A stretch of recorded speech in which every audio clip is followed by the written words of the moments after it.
Good evening and welcome back from spring break. It's now 6:33. Today is Monday, March 30th, 2026, and I now call the Winton Woods City School Board of Education meeting to order. Please join me in the Pledge of Allegiance. I pledge allegiance to the flag of the United States of America, to the republic for which it stands, one nation, under God, indivisible, with liberty and justice for all. Thank you. Agenda item 1.03 is roll call. Mr. Seymour, can you please call for the roll? Mr. Smith? Here. Mr. Spielman? Here. Ms. Bryant? Here. Ms. Miller? Here. Ms. Knight? Present. Thank you. Mr. Seymour, next item on the agenda is actually 1.04.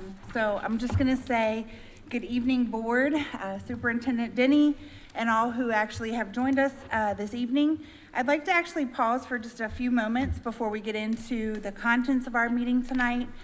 This is something going to be a little bit different. We've actually added an agenda item called Connection. And so 2 weeks ago on March 17th, something really special happened. I know what you're thinking, of course. That was St. Patrick's Day, yes. You may have stopped at our favorite community Skyline for green spaghetti or grabbed a green beverage with friends. But what I'm talking about happened actually right down the street at the Forest Park Senior Center. And so I attended the first in a series of community conversations that night. Let me just paint the picture for you. In the room, there were 60 community members from Forest Park, Green Hills, and Springfield Township. That included residents, district parents, youth, and community leaders from municipal offices, public servants, faith-based organizations, you name it. The topic was belonging and what that meant to each of us. There were round tables around the room where a facilitator walked us through a few exercises that sparked the magic. The discussion, connection, sense of belonging, and action that took place that night, it was truly electric. So much so that I want you all to be able to experience just a small piece of what that connection can look like. I know sometimes in our current world and current situation, things can often feel pretty lonely. And I'd like to ask everyone in the room to get up, find a person in this very room that you have never met. Introduce yourself and share just one thing. Why was it important for you today, on March the 30th, to be here in this moment? So again, introduce yourself and share why it was important for you to show up here this evening. Let's take just a few minutes to do that.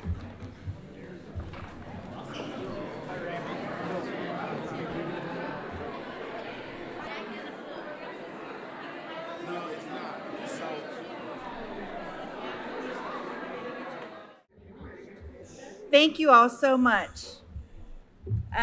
Just for indulging me and for participating in that. I hope that is just a small drop in the bucket. And I hope that really you all just really were able to feel the reward in that exercise as now that you have a new connection, right, in our district. This is just a small way that we can ensure that we are creating a community where everyone feels a sense of belonging and truly feels seen and valued. I challenge each of you just to incorporate small things such as that to make connections with others in your daily routines. Also, keep an eye out for further communication about the next community conversation that will be held on Wednesday, April the 22nd. I just actually saw some information go out about it today, so that should be coming forth. You guys should be seeing that start to roll out. We would love to see you there as we continue to have meaningful conversation about moving our communities forward. Again, that topic is going to be talking about a sense of belonging. How do we create that? And our goal is really just to facilitate the conversation to see what we can do together that we can't do alone, right? We have 3 communities within our district. We're so lucky to have that, and we really want to draw on your all's expertise. So thank you. Next on the agenda, we're going to go into 2.01, District Honors, Recognitions, Gifts, and Introductions. Superintendent Denny, you have the floor. Thank you, President Knighton. Good evening, board. Good evening, everyone. So great to see so many people here this evening. We have a lot to celebrate, so without too much further ado, we'll get right to it. Just thank you all so much for being present with us this evening. This section of the agenda is called District Honors, Recognitions, Gifts, and Introductions. And I'll just read a quick foreword here, if I could, just to give some structure to how this can flow this evening. As each award recipient is called, we ask that both the person being honored as well as any family members or guests that accompanied that person this evening in attendance, please come to the front of the room so that you can be recognized and greeted by one of our Board of Education members. Following each recognition here, please make your way to the side over there by the big silver rolling door, if you would. That's over near the kitchen on that side of the room. If you make your way over there afterward, we could take a group photo as well. So that'll cover all of the different awards and recognitions and honors we have this evening. Getting right into it, we're going to kick off the recognitions this evening with the Winton Woods High School Art Gallery. This took place right before spring break on March 12th, and courtesy of art teacher there, Ms. Carol Becky Youngs. Ms. Youngs, are you here this evening? CBY? Okay. Here are some district art commendations for the high school. We have so many talented students, it was really difficult to make these selections, but we will begin first with the bronze level recognition. And Ms. Jordan, I think, will be able to display the artwork, and it's fabulous. It's absolutely beautiful. But we want to begin recognizing bronze honoree, Kimmy Ba Perez.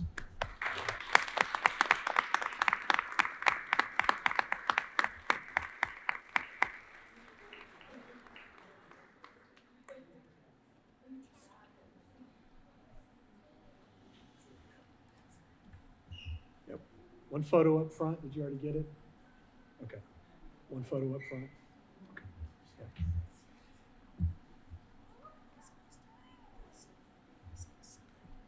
Okay, thank you.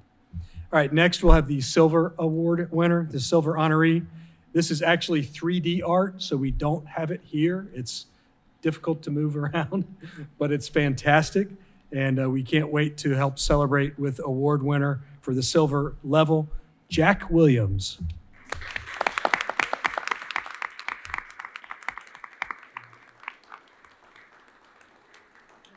Yeah, Jack and family guests, if you please come on up.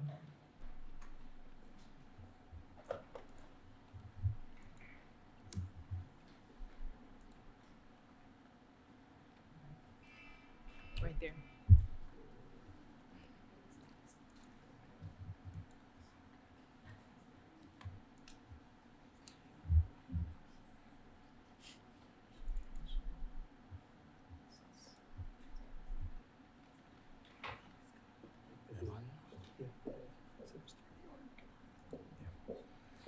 All right, the gold level recognition.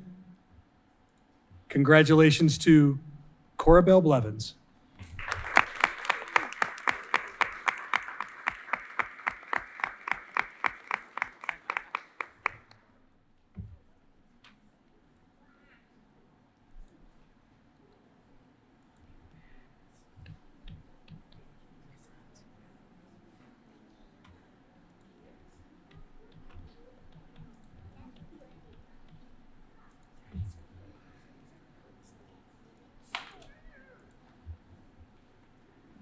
All right, moving on to the next recognition this evening, we have the Horace Mann Fine Arts Student of the Month Award.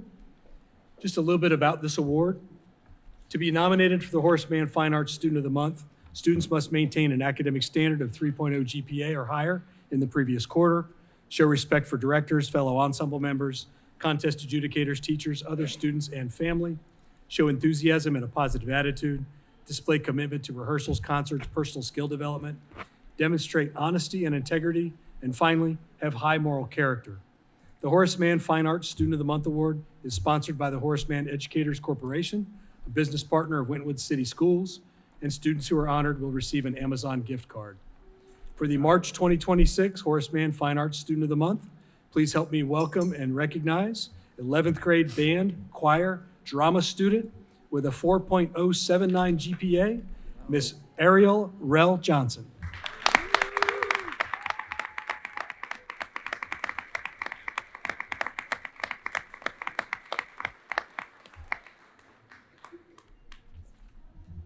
While receiving that award, I'd like to read a little bit from Ariel's choir teacher, Miss Beth Kikowski. Rel has proven herself to be a phenomenal leader, not only in choir, but also in her involvement in the spring musical. Miss Johnson is the pinnacle of what a prepared leader is.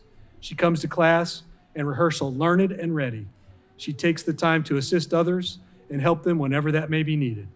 It has been a joy to watch her grow as a student, a leader, a musician, and as a person. We are excited to hear of the great things she will achieve in the future. Congratulations, Rel.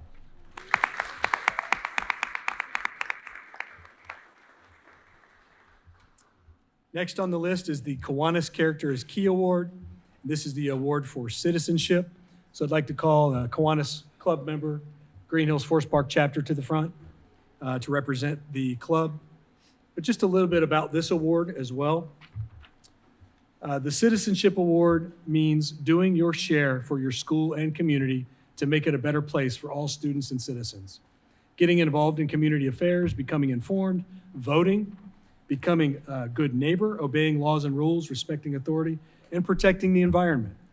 The Kiwanis Character is Key Citizenship Award is sponsored by the Green Hills Forest Park Kiwanis Club, a business partner of Winton City Schools, and the students so acknowledged will receive a La Rosa's gift card as a part of this award. For the Characters Key Citizenship, month of March, 10th grade student, Zoe Gibson.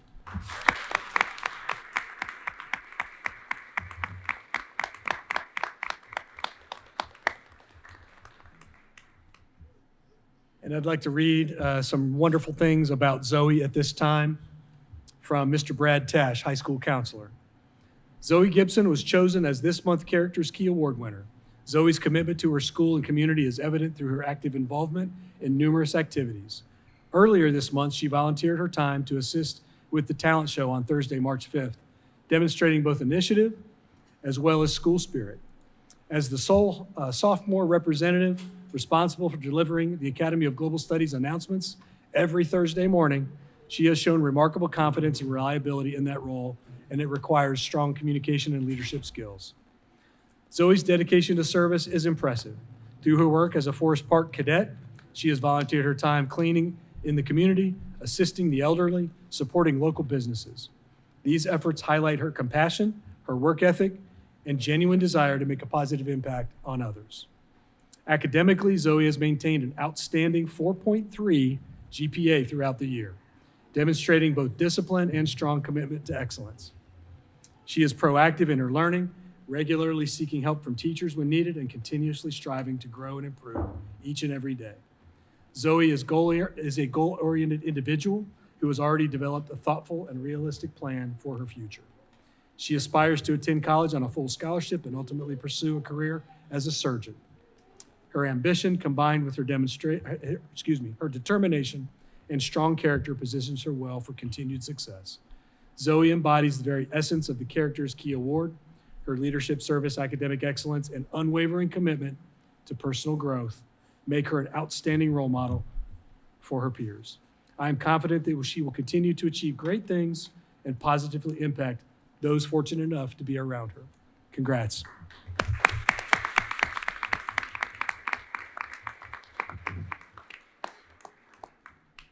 The next award this evening is the Kiwanis Student of the Month Award. And just reading a little bit about this award. The Kiwanis Student of the Month Award is sponsored by the Green Hills Forest Park Kiwanis Club, a partner of Winton City Schools, and the student so honored will also receive a La Rosa's gift card as a part of this recognition. For March 2026, the Kiwanis Student of the Month Award, 9th grade student from Winton Woods High School, Riley Clark.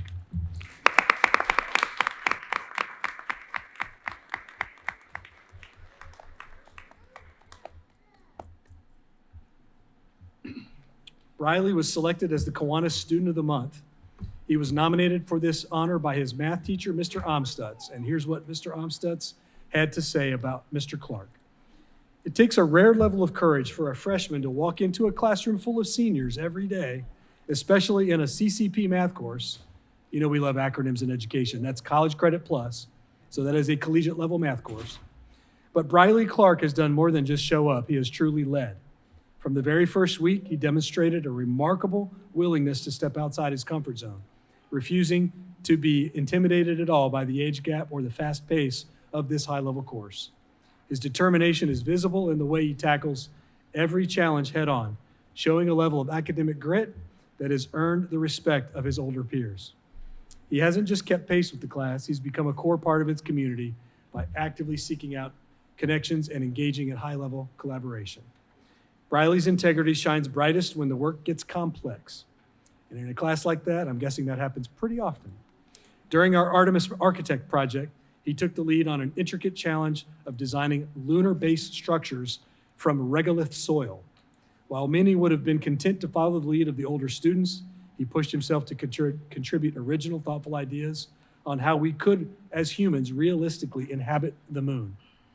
The same spirit was on display during our Lego Build the Change mission. He didn't just build a model, he also advocated for a vision of the future that prioritized the United Nations Sustainable Development Goals, showing a deep-seated commitment to doing what is right for both our local community as well as the world at large. What truly set Riley apart was his authenticity and his character. He possesses a quiet confidence that allows him to be vulnerable, ask the right questions, and push past the initial discomfort of a difficult task. His success this year is not just a result of his talent, but a direct reflection of his work ethic and his refusal to take the easy way. By consistently putting himself in situations that challenge his maturity and his intellect, he has set a standard for what it means to be a dedicated student. In his combination of bravery, kindness toward his peers, and unwavering focus, that is truly what makes him an outstanding selection for the Student of the Month. Congratulations, Briley.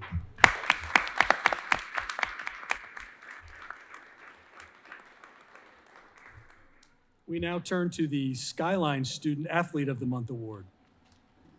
Just a bit about this award and what it takes to qualify for it and be nominated.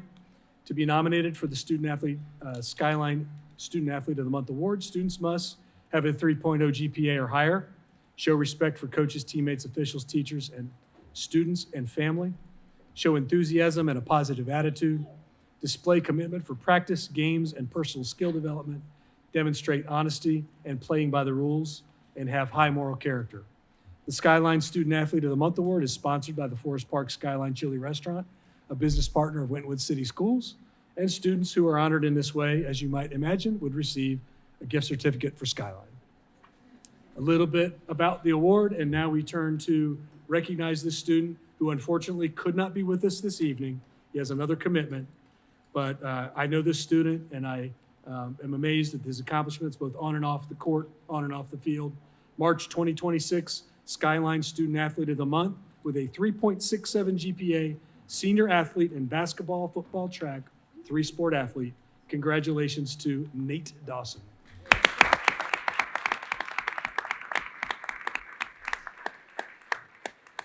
And we'll try to catch up with Nate next month, and we'll read all these wonderful things about him that his coach and teacher, Mr. Chad Murphy, wrote about Nate. Next award on the list this evening is the Skyline Teacher of the Month Award. Just a bit about this award and what it takes to be nominated for this. The Skyline Teacher of the Month must demonstrate the following: excellence in the classroom, motivation by encouraging and motivating students to surpass their expectations academically as well as socially, leadership by having a positive attitude with students, parents, colleagues, and community, creativity and imagination by demonstrating such in teaching and in a way that inspires students to learn, dedication by showing excellent attendance, punctuality, and overall dependability, and finally, communication by effectively communicating to their classrooms, parents, colleagues, and beyond. The Skyline Teacher of the Month is sponsored by Forest Park Skyline Chili Restaurant, a business partner of Winton City Schools, and the teachers honored also receive a Skyline Chili gift certificate. It gives me great pleasure this evening to announce the Winton High School 2026 month of March Skyline Teacher of the Month, Miss Caroline Smith.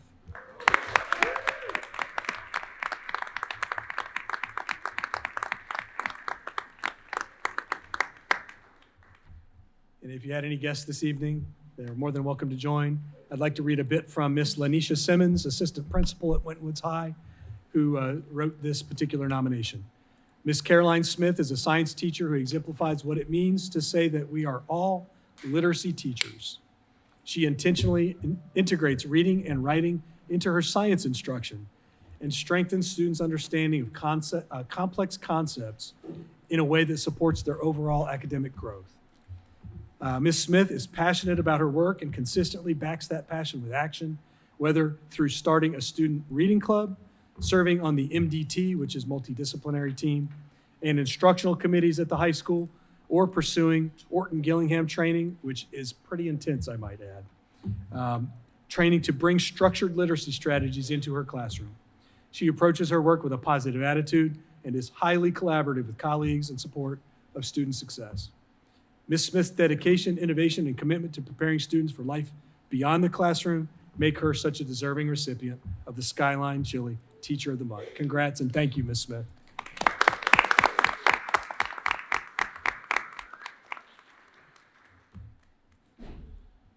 At this time, we turn to the next recognition and award honoring this evening. It is the Greater Cincinnati Alliance of Black School Educators, or GCABSE, recognition.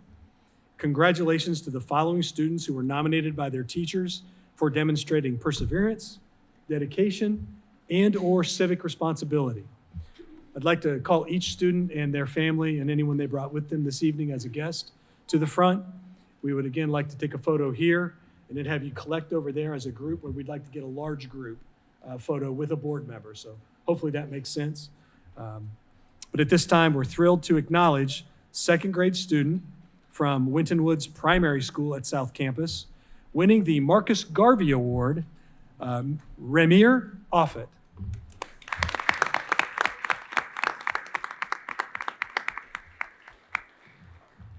Okay, we may not have Ramir this evening. We will try to catch up with him next time. The next student we'd like to celebrate this evening from Winton Woods Intermediate School, fifth grade student being recognized by the Carl Lewis Award, Levi Rias. Levi Rias.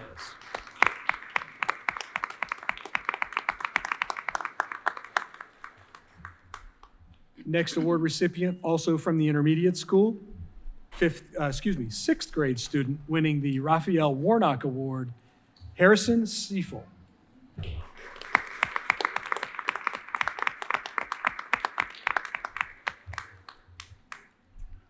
We're going to catch up with him. Next award recipient is Winton Woods Middle School student, eighth grader here at the Winton Woods Middle School, winning the Paul Robeson Award, Jamar Graves.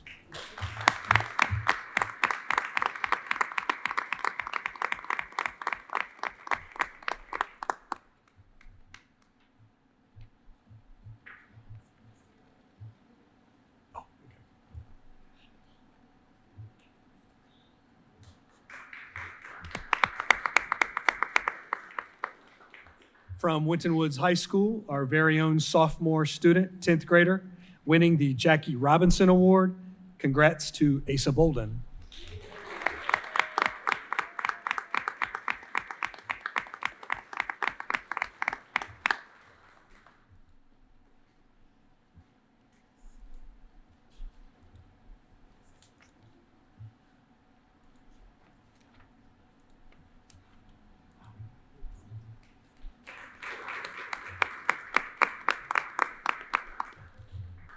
Also from Winton Woods High School, another sophomore student, 10th grader, winning the Angel Reese Award, Shamaria Farmer.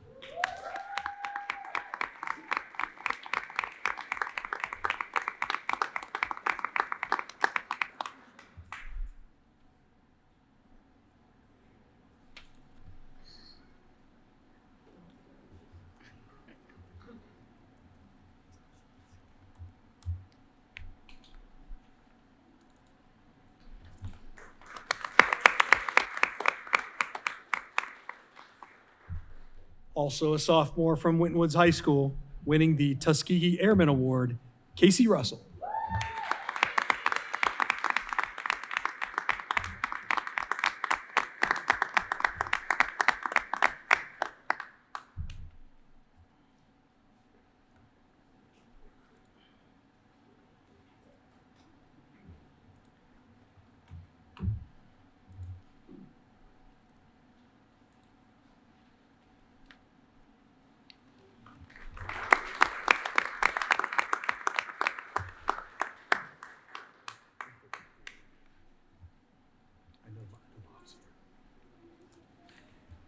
Also, the Board of Education wishes to congratulate and acknowledge the following parents and staff. Mr. Robert and Ms. Donna Bolden, who were selected for the GCABSE Parent of the Year Award.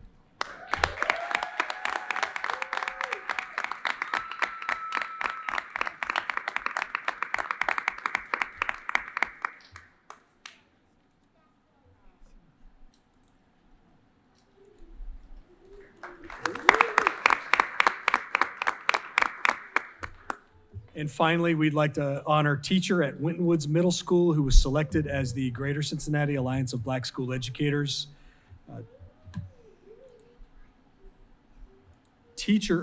Recipient as the 2026 Educator Anchor Award for serving as a steadfast pillar within the school community. We'd like to honor teacher Mr. Eddie Gray.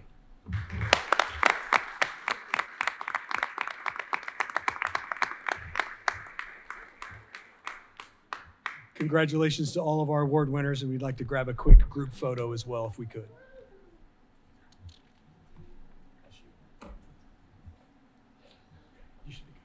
Thank you.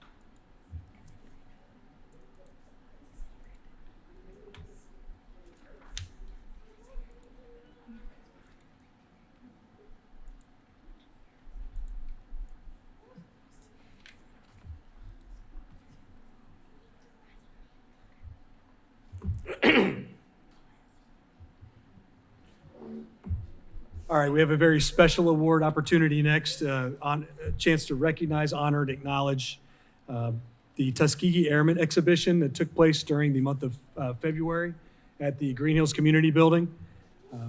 We had a tremendous turnout for this. We're very excited about this chance to honor this piece of history. It's very important history. We had almost 800 students. I believe the count was 791 students from grades 5 through 12 have a chance to go to the community building and essentially visit what honestly was a museum exhibition. That's really what it was.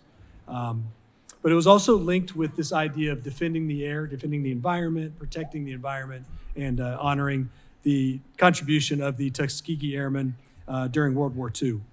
So we'd like at this time, the Board of Education would like to extend its deep appreciation to the following community members who presented this exhibition honoring the Tuskegee Airmen of World War II.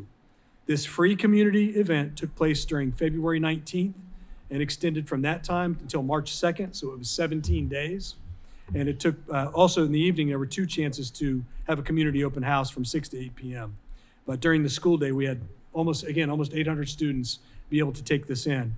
We could not have done it without the contributions of this volunteer group. Very grateful and thankful to them. I'd like to begin by asking them to come to the front to take a photo. And then we'd also, again, off to the side, love to get a group photo at the end. But we'd like to begin with Miss Eve Mays, Windscreen Accelerator Incorporated sponsor. Miss Mays.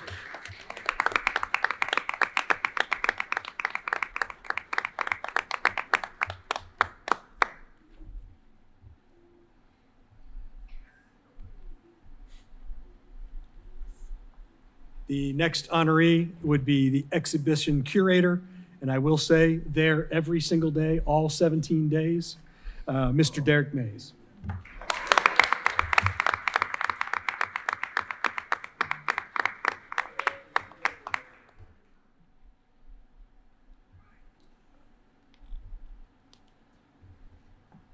The next honoree this evening, also I believe there every single day for 17 days, presenter, coordinator, historical contributor, Mr. Mike Kelly.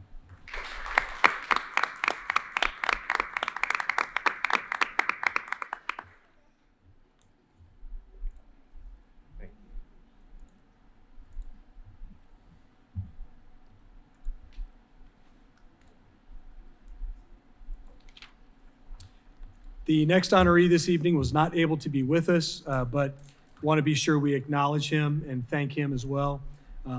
His, historical contributors, there are two of them, Ms. Lillian Broach, and the other is posthumously honored this evening, and it is retired Colonel, the U.S. Army Reserve, retired Colonel Dr. Aldner E.A. Broach III. Thank you very much.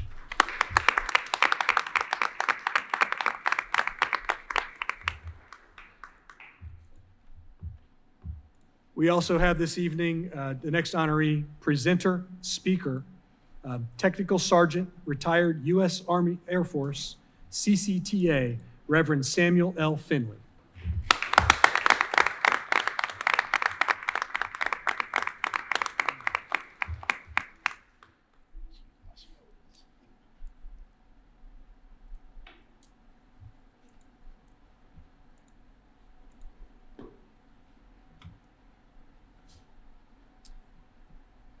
The next honoree this evening is presenter and community outreach specialist, Ms. Rochelle Prater.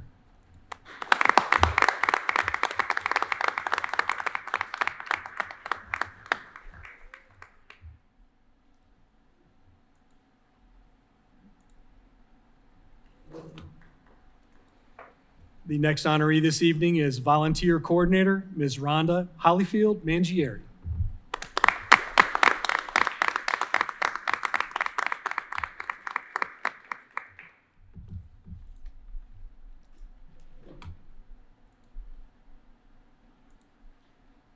The next honoree this evening, Community Outreach Coordinator, Mr. Jeff Jones.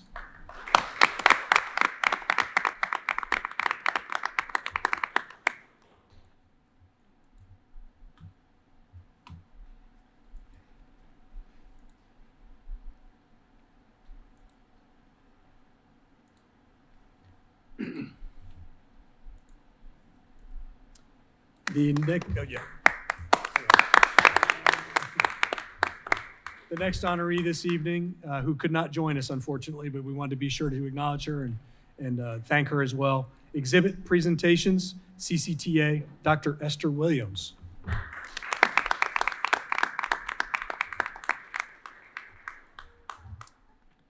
The next honoree is our Technology Coordinator, Mr. Charles L. Burns III.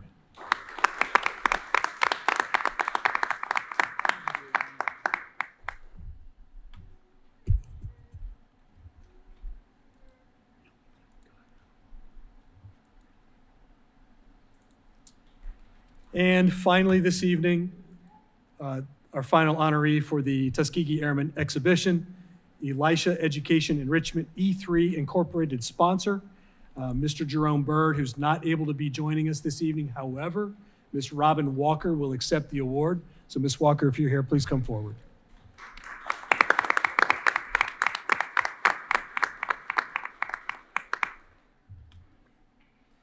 All right, if we could get a group photo. And while the group is gathering, again, I want to express sincere appreciation on behalf of the district and our communities for bringing this to our students. It's extremely valuable. Can't thank you enough. So we appreciate you all.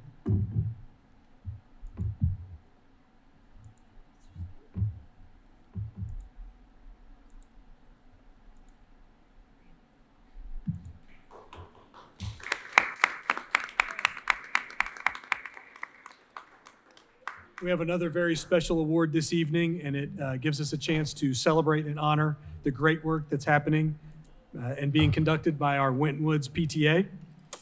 So the Ohio PTA Staff and Community are Key Award, Winton Woods Community Parent Teacher Association, the WWC PTA.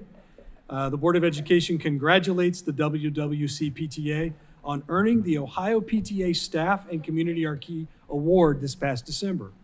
Local PTAs throughout the state earn this award when they have notably increased their membership of elected officials, community members, or businesses in the month of November. So we'd love at this time to call forward Ms. LaToya Terry, President, and anyone that she wishes to bring as well.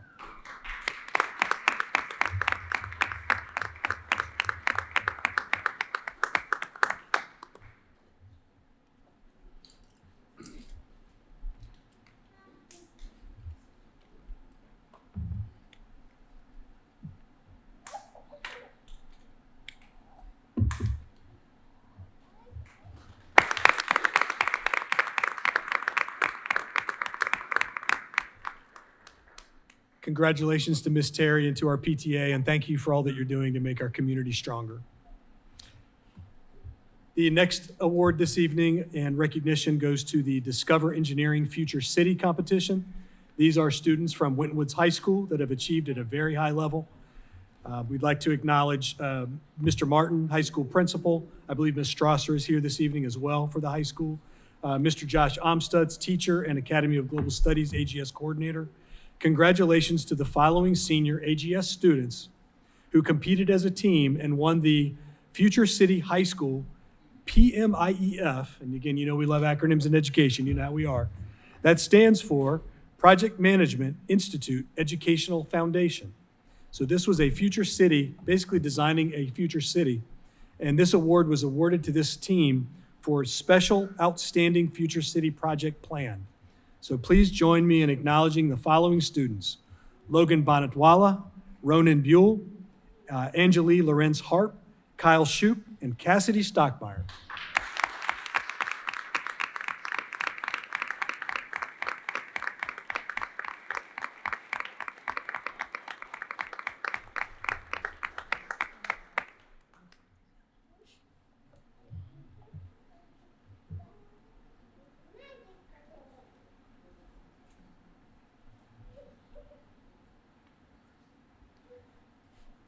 Just a quick sidebar, Kyle was not able to be here this evening. He had another obligation, as did Logan, but congratulations to our team. There you go.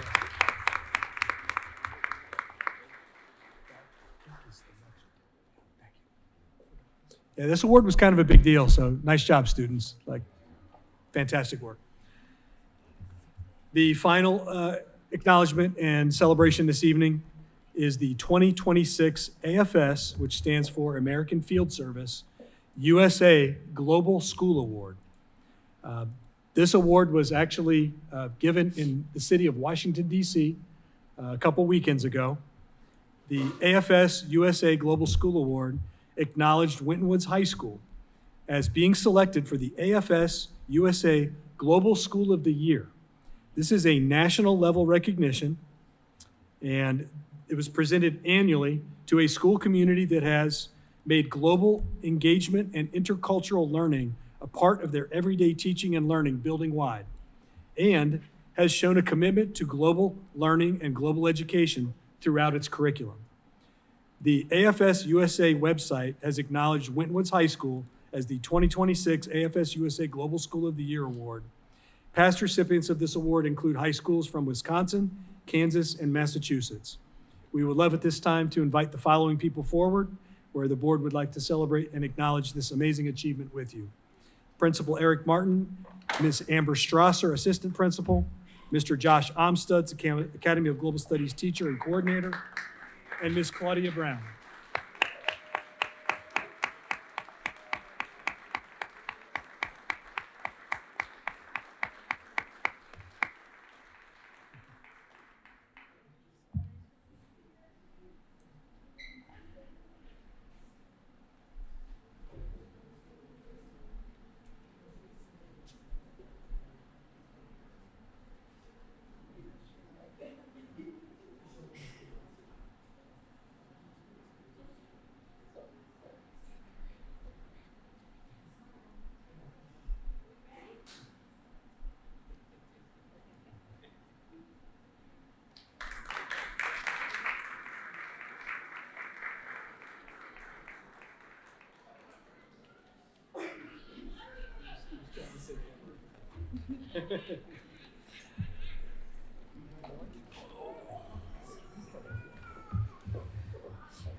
Board, that concludes the honors, gifts, recognitions, and introductions for this evening. Thank you. Thank you, Mr. Denny, and again, congratulations to all of our award recipients. Thank you all for being here tonight and just for celebrating the greatness in our district. I think this is always our favorite part of the meeting. So yes, thank you for that. We'll move on to agenda item 3.01, public comments. Mr. Seymour, do we have any public comment at this time? Okay. Thank you. 4.01 recess at this time. We will take a brief recess, no longer than 5 minutes. Thank you. Okay, we're gonna come back from recess. Thank you, guys. 5.01, next on the agenda is Winton Woods Teachers Association. Do we have a representative from Winton Woods Teachers Association here today? All right, seeing none, next on the agenda is 5.02, Ohio Association of Public School Employees, OPSE. Is there an OPSE representative here today? All right, seeing none, next on the agenda is waiving of the minutes, 6.01. Board of motion is in order. Madam President, I make a motion to waive the reading of the minutes from the following meetings. Regular meeting February 23rd, 2026, and the regular meeting on March 9th, 2026. I second it. Thank you. It's been motioned and seconded. Are there any questions or discussion? Seeing none, Mr. Seymour, can you call for the vote? Mr. Smith? Aye. Mr. Spielman? Aye. Ms. Bryant? Aye. Ms. Miller? Aye. Ms. Knight? Aye. Thank you. That vote passes unanimously. Next on the agenda is 6.02, the approval of the minutes as presented. Board of motion is in order. I'd like to make a motion that we approve the minutes for the regular meeting, February 23rd, 2026, and the work session, March 9th, 2026. I second I'll the second it. motion. Yeah, second it. Ms. Miller? I got Ms. Miller. Thank you. It's been motioned and seconded. Are there any questions or discussion? Seeing none, Mr. Seymour, will you call for the vote? Mr. Smith? Aye. Mr. Spielman? Aye. Ms. Bryant? Aye. Ms. Miller? Aye. Ms. Knight? Aye to the February 23rd, 2026, and I will abstain from the March 9th, 2026. On to agenda item 7.01, the financial statements. Mr. Seymour, you have the floor. Yes, Board, you have the reports before you. On page 1 is the bank reconciliation for February of 26. On page 2, you will see the year-to-date revenues for the general fund at $44.7 million. Our month-to-date revenues were at $13.3 million, which was mostly real estate taxes of 6.3 and the state foundation for 2.6. Then I show you the next 2 pages show you expenditures by object and then function. The total expenditures for the year to date are $44.5 million, with approximately $4.9 million be expended for the month of February, and we are currently running approximately 3% under budget, or $2 million.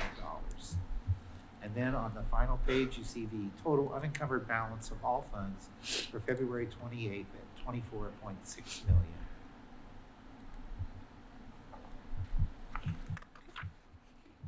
Thank you. Please that the financial statements that were presented be filed for audit. Agenda item 8.01 are treasurer's recommendations. Mr. Seymour, you have the floor. Yes, Board, for the month of February, we had interest earnings of $124,800, with the general fund representing $114,200, and the building funds still earning interest at $10,600.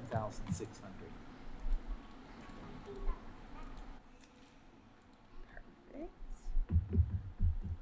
Board, there's a motion in order. I move we approve the investment report as presented. I second the motion.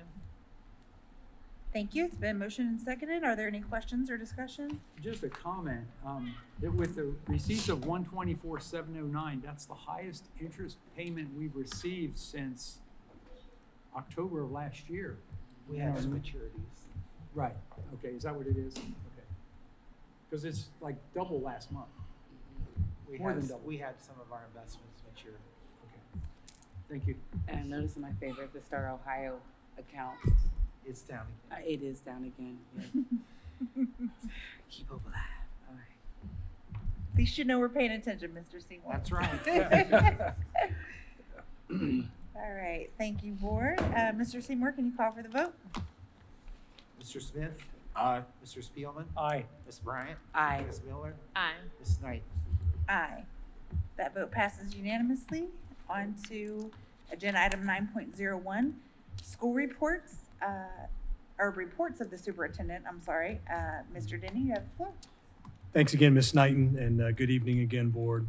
Board, you should have before you an attached report for upcoming school events from tomorrow until April 27th. Just to hit a few of the highlights, of course, we have the AGS trips coming up, 10th, 11th, and 12th grade to New York City, Washington, D.C., and Chicago, respectively. Also have some baseball action coming up this week, Wednesday. This coming Friday, no school. It is Good Friday, and we will be out of school that particular day. April 6th is a professional development day. No school that day either for students. However, it would be for staff and teachers. We have a big Coaches Classic Relay coming up, varsity track meet Thursday, April 9th. Softball coming up the same day, and then that is one of the biggest nights of the year, one of the most enjoyable nights of the year, the South Campus Showcase of Excellence and Art Show is that evening. Of course, it's taking place at South Campus, 5:30 p.m. to 7:30 p.m. So one of my favorite nights of the year for sure. Baseball against Walnut Hills. We have the ACT testing coming up on Saturday, April 11th. Tennis in action, boys tennis versus Milford, right here at the Central Park Tennis Courts in Forest Park, Tuesday the 14th. And also want to make sure we announce again the Winton Woods High School musical, Hadestown, coming up on Friday, Saturday, and Sunday at the Auditorium Daybell Performing Arts Center at Winton Woods High School, North Campus. We have an athletic event coming up on Tuesday the 21st that I know we're all pretty excited about. It's the girls flag football team taking the field against Seton. So definitely a game to check out there. They play again the following day against Mason High School. And finally, rounding that out, we have the 9th grade AGS trip to Detroit coming up toward the end of the month, April 23rd. And then JV track in action against Coleraine. That high school prom, I should be remiss if I don't mention that, takes place at the Savannah Center on Friday, April 24th. Lots of activities going on. It is spring, so wanted to share those with the school community and with the board. Great. Thank you. Next on the agenda is 9.02, Student Achievement Report. Back to you, Superintendent Denny. Thank you, Ms. Knighton. Board, you should have before you the attached progress update.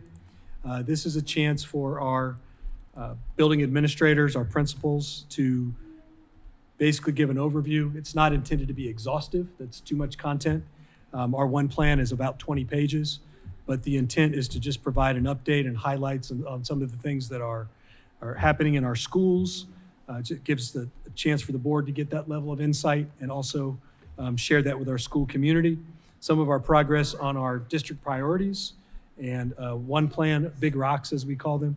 So at this time, I'd like to ask the South Campus administrative team, principal at the elementary school, Mr. Nelson Homan, principal at the primary school, Ms. Michelle Plummer, and then standing in for Ms. Fields this evening, who was not available, assistant principal, Mr. Dewey Williams, if they would please come forward.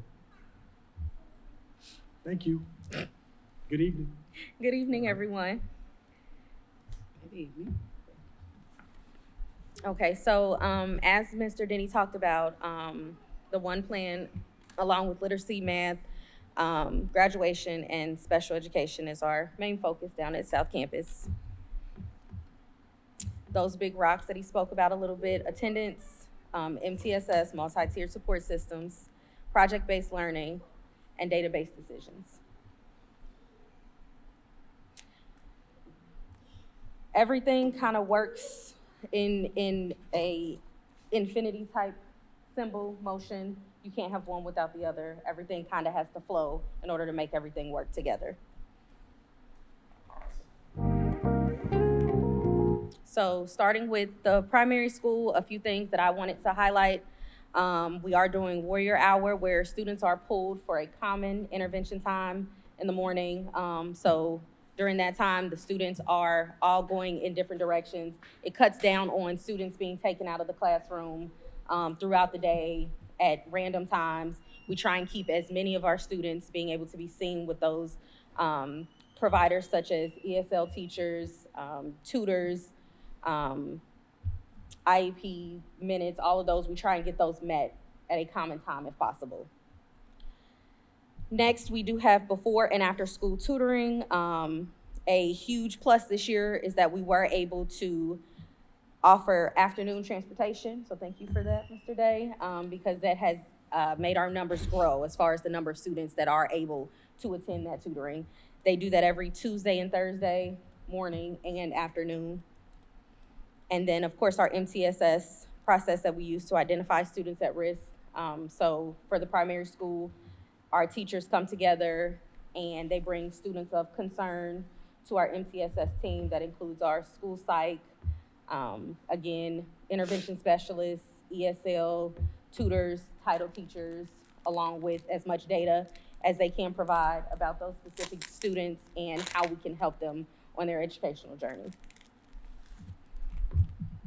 I also put in here a little bit of information about students with disabilities.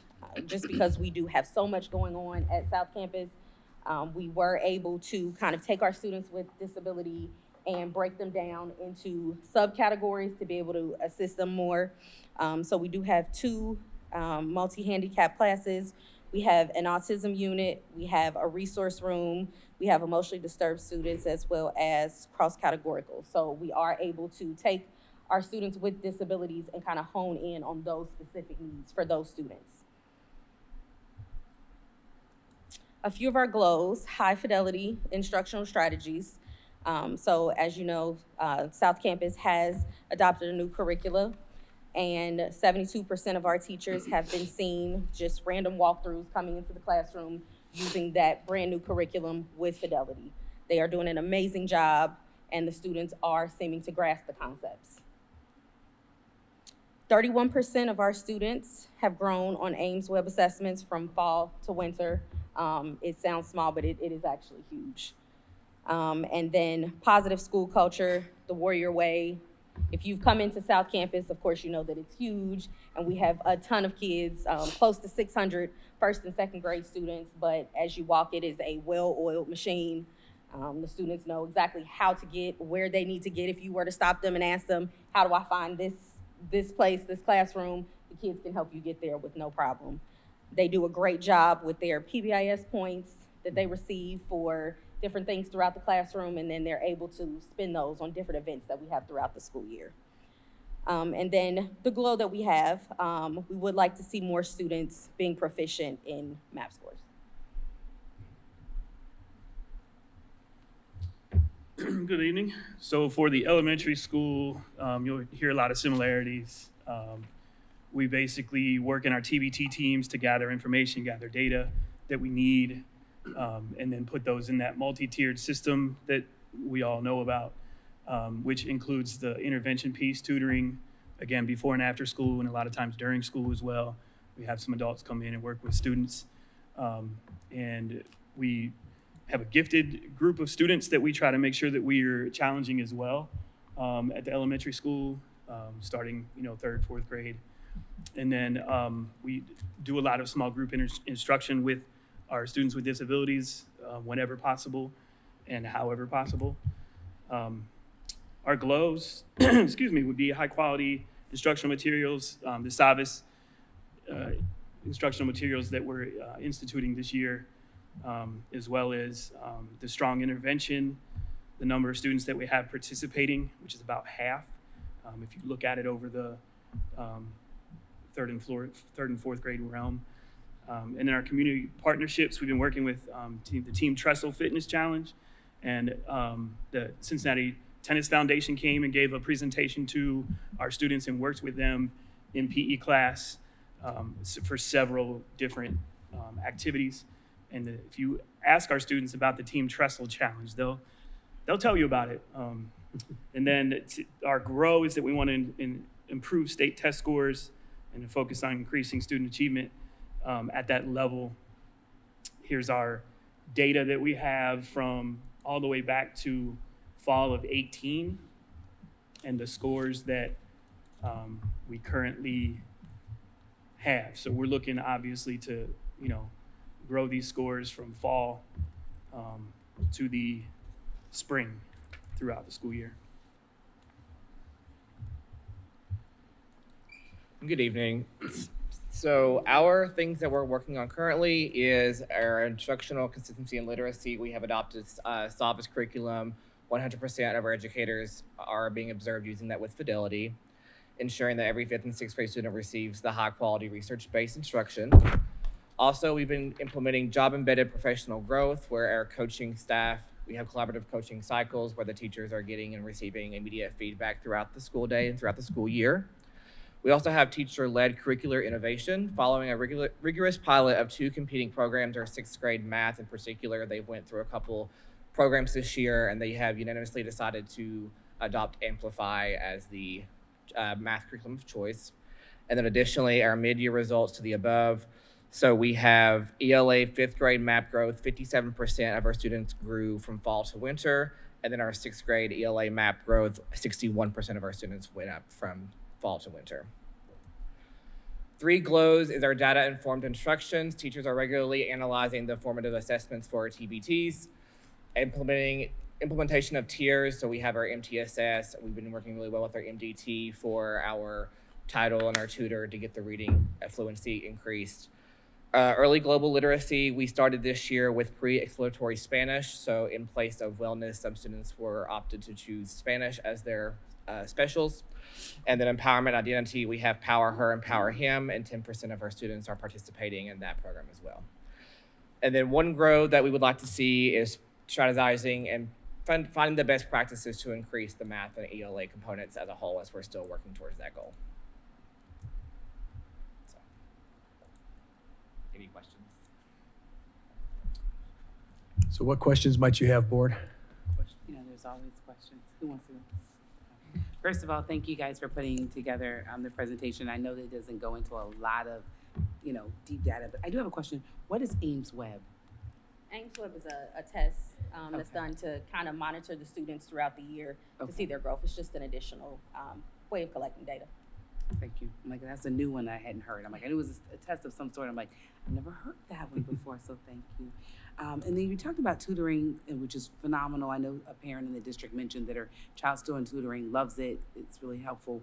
Do you know how many students are participating for each, like for the elementary, primary, 5th and 6th? How many kids collectively do you think are participating in this opportunity? I feel like morning I have roughly 10 or so. Afternoon I have close to 30. Yeah, it varies from morning to afternoon. Better attended in the afternoon, not as well attended in the morning, but just for whatever family reasons that might be. But it's very similar through up all the about 10-ish in the morning to about 20-ish in the afternoon. Okay. But I have specific numbers if you want, I can get them to you.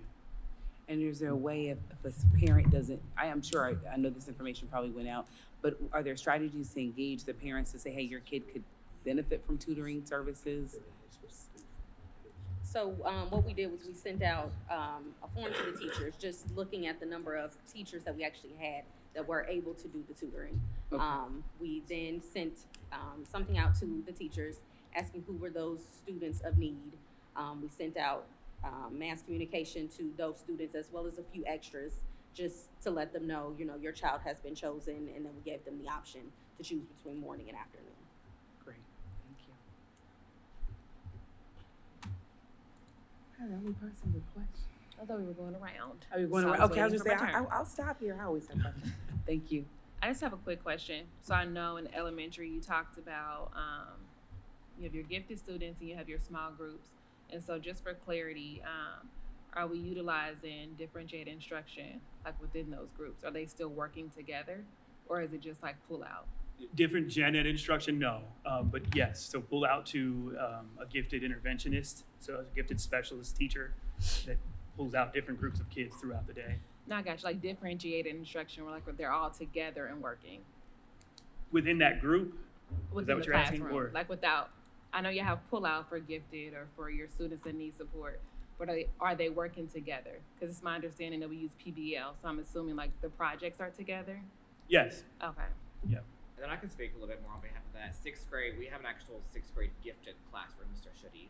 So up until sixth grade, this mainly pull out, and then by the time they get to sixth grade, they're self-contained with Mr. Shuddy and Miss Tillin in sixth grade for gifted. So sixth grade is self-contained? For gifted, yes. Okay.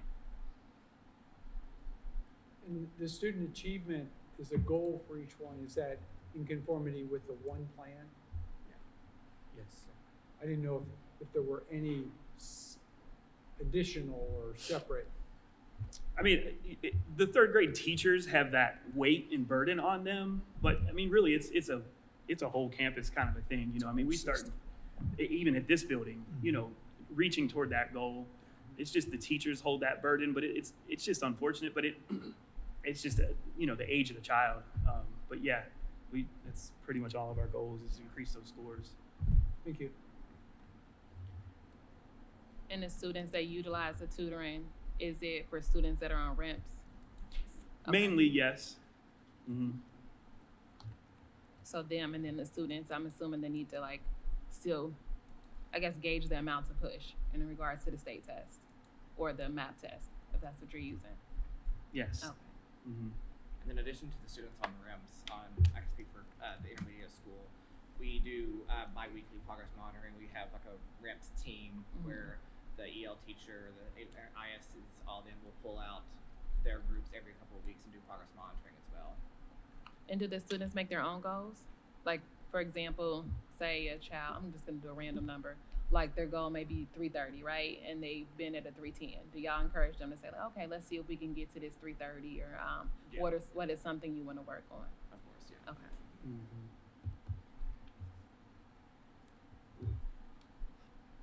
I do have another question. Under the intermediate school, the three GLOWs, the early global literacy, pre-exploratory Spanish, and empowerment and identity, power her, power him. Can you just talk briefly about what those programs entail and who they're available to? So I'm looking at these numbers, I'm like, okay, 33% of the kids, so we're 32, where's the rest of the people? What are they doing? So the early Spanish program, it's one of our EL tutors. So Ms. Bono, she works alongside with Ms. Thaxton as the EL teacher. But Ms. Bono volunteered her services this year for sixth grade students that they could opt in to take Spanish as opposed to wellness. Nice. So, and then for the other, what was your other question? Oh, Power Her, Power Him. That's Dr. Hurdle, and then we have Miss Allen and Mr. Bennett and Dr. Jenkins who helps out with that. Where they're actually about to go on a field trip, I think, to the library on Wednesday, and they do different like just empowering things with trusting, and we're learning how to work through self-regulation skills. Great, thank you.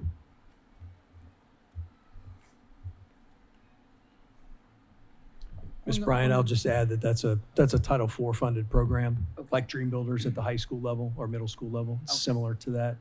Thank you. And Mr. Williams, is it still linked with the Tier 2 PBIS system? Yeah, It's like a Tier 2 support, right? yeah. So we kind of ideally also looked at students who we saw behaviorally just struggling with peer-to-peer conflict and like seek them out and reach out to their parents and get them involved first. Okay. On the third grade reading guarantee data, in fall of 2024 was 21, and this year it was 17. And with the new curriculum, I guess I was hoping for a jump there. Yeah. Is there any data that shows why the drop? I mean, I think that any data would tell you that anytime you implement a new system, there's going to be some sort of perhaps a drop off. I mean, we would hope to say no, but you know, it's teachers learning a new system, learning new routines, learning new procedures, things like that. But yeah, I mean, we'd hope to see those. We would have liked to have seen those scores higher. But Are we offering summer school to kids this summer? Mr. Denny, will summer school be an option for third graders? I know you don't normally do summer. I'm sorry, school, Ms. but Bryant. will there be like any type of summer enrichment for these students to make sure that they're catching up and they can become proficient? We'll have summer school again, yeah, and include third grade reading. Okay. Yeah, we have, I think, 3 sections posted. third grade summer school is our biggest. That's the biggest. of summer school. It's like, you know, some first, some second, third, some fourth, some fifth, some sixth. Yeah, it's either 3 or 4 targeted Yeah. sections of students of for The third grade encouragement to the reading parents are, specifically. if your kid is not meeting these milestones, to please put them in summer school so they can meet their milestones. Mm-hmm. They get another chance to take the high stakes tests as well, that the MAP as well as the actual OST summer opportunity. So it's another chance for them to demonstrate proficiency on that. And they should have already, I would hope, received notice by now if their child. That's what I figured. It's Yeah, about they that should have time. received notice. Okay. Have those notices gone out? Notice. If they need to attend summer school in order to pass the third grade guarantee. I mean, I know parents can opt So out. yeah, but- yeah, it's a great question. We have a meeting in September. All the parents know, what the expectations are, and they know if their kid has a passing score because we've got the October scores back now, so they know if they had a passing score or not. They know their MAP score, so they know if you need a 196 on the MAP, and then a 700 or a 50 on the state test. So yes, families are well aware. And the data that's in here is a combination of both. So like on the fall of 2025, it's 17%. That's just one. One. That's just OST, right, Mr. Holman? Yeah, these are all just these are not MAP scores. Until This is summer. I all- think summer's the only opportunity you get to take MAP as well as OST. Yes, Yeah, as an alternate assessment. but it counts in winter. Okay. So you can also take the maps and pass and get a It- score proficiently there. If you pass MAP and you don't pass the state test, you still get promoted to the fourth grade. Yes, it's And one. this is only They one of give those it's steps. called an alternate assessment. They give you a chance to have an alternate assessment. Our district, we chose the MAP So as our just to alternate follow up on assessment. Ms. Miller's question, so parents, even though they got that information in September, I don't know about you all, but you tell me something in September, I'm not gonna remember in May or June. So do we re-engage them to say, hey, your kid still, or is there continuous communication so we're not missing anybody? Our teachers do an amazing job of communicating with families about where their kids are. Some of them send it out weekly, but yes, they're well aware of. And if families aren't, please call. But yes, I can answer that in 3 seconds. I appreciate have that that. spreadsheet up daily. But yes, our families are well aware. Thank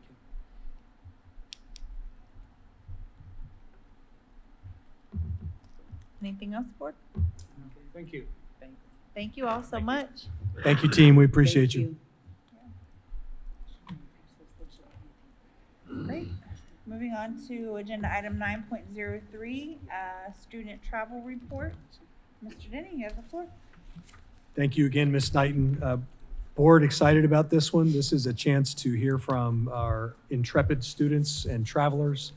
Our district has long believed in the power of intercultural exchange and the educational value of travel and the kind of opportunity that can bring to students as they travel abroad. And so at this point, we're very excited to welcome several students from Winton Woods High School to report about the AGS trip to Germany that took place February 11 through 18, and also Mr. Josh Amstutz. So will that team please come forward?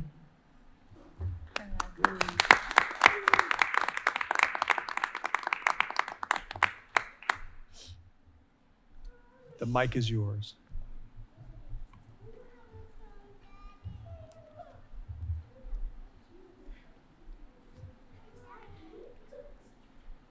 Like Mr. Armstead.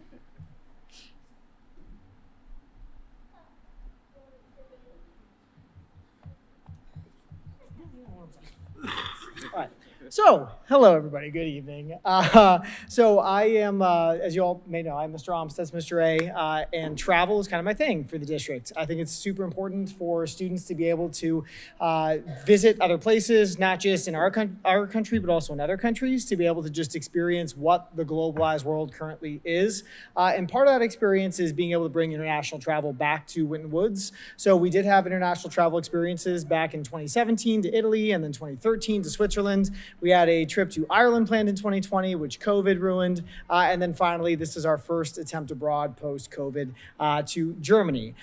So we have some students here with us who are going to be presenting about their experience in Germany, the cultural experience that they had, the knowledge that they gained. They're going to show a lot of pictures. And my hope as someone who plans on being with the district at least another 25 years, so I get my 40 years teaching in, I hope that this is a relationship that starts with these guys. And so eventually 25 years from now, I can reflect back on these moments and say this is where it began in this partnership. So I'm gonna go ahead and hand it off to our students.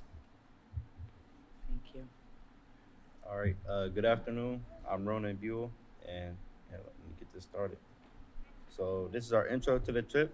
So we went to Munich, which is located in the Bavaria region of Germany, and we saw many things. We experienced a great culture, which I'm actually hoping to go back to some point in my life. But yeah, here's some of the essentials that I found you needed. So a water bottle, definitely, because public water isn't free in Munich. You have to pay at least, it's not that much, but like maybe like a euro 25 for water access and for bathroom access too. Um, it's very cold. It's located around the Alps, so you'll need definitely a beanie, a scarf, jacket, gloves, anything to keep you warm if you go around the time we did. The December through March times. Umbrella definitely too, because there were a few times where there was snow coming down, but it wasn't quite like frozen yet, so it was wet snow. We were walking up to Neuschwanstein Castle, which is on the foothills of the Alps, and I'm just coming back drenched all with snow. It wasn't that good. Speaking of walking, definitely some good walking shoes. Munich is a very walkable city, even though they have a lot of public transportation. I found it kind of like, I don't know, enlightening to walk around the streets, see all the culture and history built. So yeah, adapter, because they don't use the same outlets as us. Euros, they don't use the same dollars as us, as they're in the European Union. And a translator. A lot of people in Munich, since it is an international city, they speak very good English. They're very professional. They're very direct with what they say. But this is just for the things, maybe menus, store names. You're looking at specific things that you will want. A translator app, especially one with like a camera, would be very useful. Good evening. My name is Jackson Braswell. And so on the first day, we arrived at the Munich airport pretty early. I believe it was 7 a.m. their time. And after we all got settled in the airport, we took the U-Bahn, which is like one of the main trains we took over there. We kind of took like a series of trains to get down to our hotel. And so we could put our bags in the hotel. We couldn't like rest there for very long. But after we put our bags down, we headed out to the city center of Munich, which is, you can see in the top right of this screen, that's like the main town center. And there's this fountain right here that we like to, anytime we go to that main town center, we'd always meet up there at that fountain. And this was kind of like a free roam time to explore this part of the city on our own without any like tour guides or any chaperones kind of like controlling our visit. But since, we came off like a 8-hour airplane ride, we were a bit tired. And by about like 3 o'clock in the afternoon, most people were ready to head to the hotel. So we did explore a little bit, but most of the main city exploration came with the guided city tour, I believe the second day. So yeah, that was pretty much it for the first day.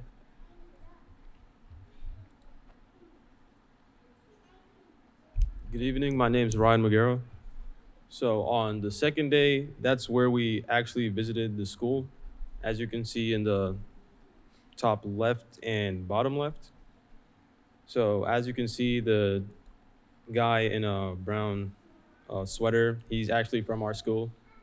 He went behind the counter and, worked around with the German students, and, he formed some great connections. At the bottom left, that's they have like kind of like a telescope where you can look at the sky, the stars, and the planets and whatnot. The moon, actually. In the middle and the bottom middle and top middle, it was mostly like historical places in Munich. In the bottom middle, we were looking at a map around most of the places that we went to. The top right, we have our city of Cincinnati on top of the wall, actually. We also saw political figures, the balloon political figures, and although we didn't talk much about politics there because there's mixed feelings about politics, we did enjoy our time there. We did form a great connection with the school over there. We made some friends that we still keep in touch with right now, and it was a great experience to like make a connection that we can have with those students there, and like potentially have foreign students come here and some of our students from Winwoods High School to go there. And after all that, we went to Marienplatz, which my colleague Jackson just mentioned, which is in the top middle, where we just go around. It's full of shopping centers, so we just go around there, you know, get some quick, we go there to get like quick bites to eat, you know, just walk around. We can do a lot of shopping there. And then at the bottom is a subway system that we usually use to get around places. And that was kind of like the end of our day. We did wake up and take like a 2-hour train to get there. I'm pretty sure it was that day that we took a 2-hour train, or it was the castle, if I'm not mistaken. But it was a fun experience nonetheless. And I loved going to the school. I'm pretty sure all my colleagues love going to the school, and that's all.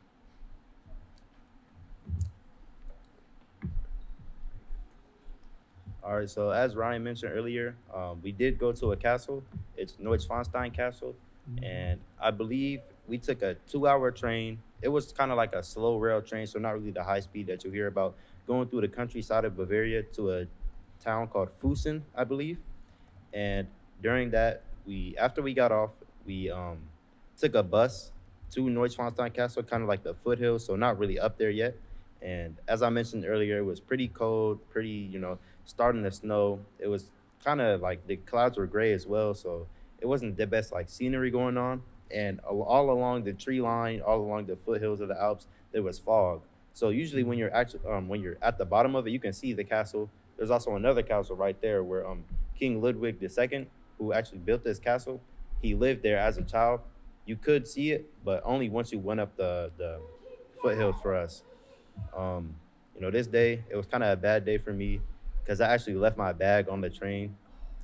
It had my wallet in it and a bunch of my stuff, but we got it back around the last day, so that was great.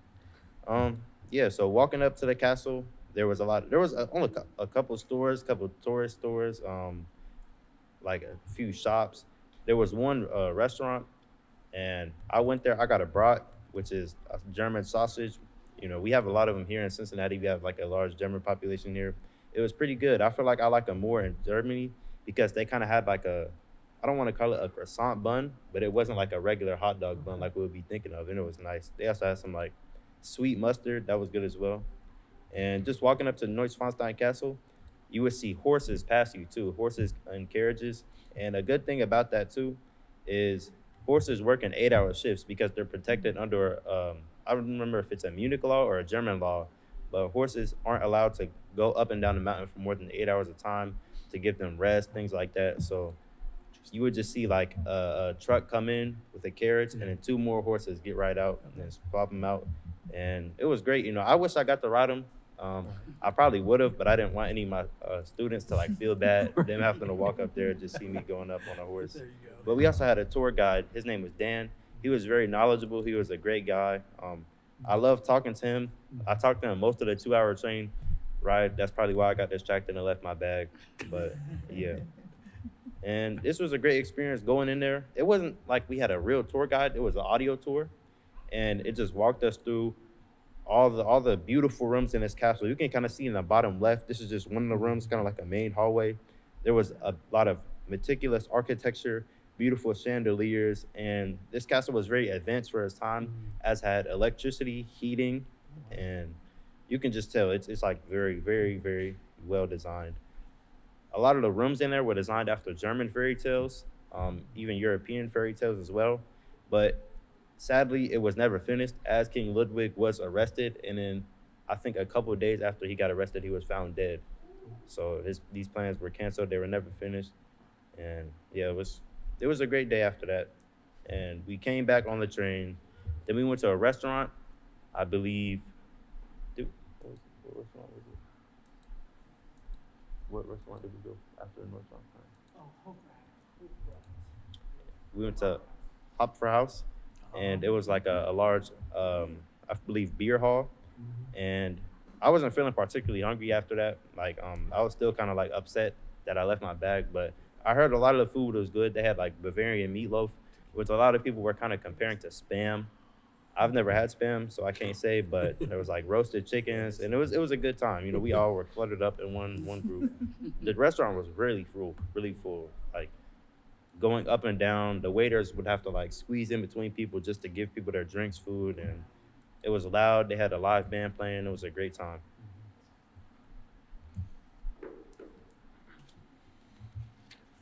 So on day 4, there was an event going on called Carnival or Fasching. So first, we went to the BMW Welt in the morning, which is basically a big BMW museum, since it is a Germany-based company. And there was a ton of cars on display, as well as the second floor had motorcycles. And the coolest part was you could actually get into the cars, and you couldn't like drive them or anything, but it was still cool to sit inside of them. And you could, I think there was a part where you could like design your own car, and it would show up on the screen, which was pretty cool. And then after that, we visited the Olympic Park, which I forget what year. I think it was 1972 Olympics held here. And the tents, as you can see, they're supposed to model the Alps, which is kind of like a characteristic of the park. And there's actually an Olympic swimming pool that's being in use still. Like not as an official Olympic pool, but anybody can swim in it. And there was also a race going on. I don't remember how long the race was, but we did see some runners going around the track. It was a 20K, yeah. And then after that, we kind of had city exploration time to kind of enjoy the festival going on. As you can see, a lot of people dress up for this. You can see the in the right. And then on the bottom left, I forgot to mention this. In Marienplatz, there's a cuckoo clock. I believe it goes off at 11 a.m. and 12 p.m. every day. And the historical significance of it is the barrel dancers, which I think it was 1517. Yeah, 1517 plague in Munich. It had ended, and all these coopers, which are barrel makers, came out in the streets and started dancing and celebrating, which is those people down there. Those are the coopers or the barrel dancers. And it's kind of the whole thing behind Fasching. And these right here, these are some drummers that group, like me and my friends, we kept watching them because they're like everywhere. And I think we saw them like 2 days in a row. So it was pretty fun to watch them.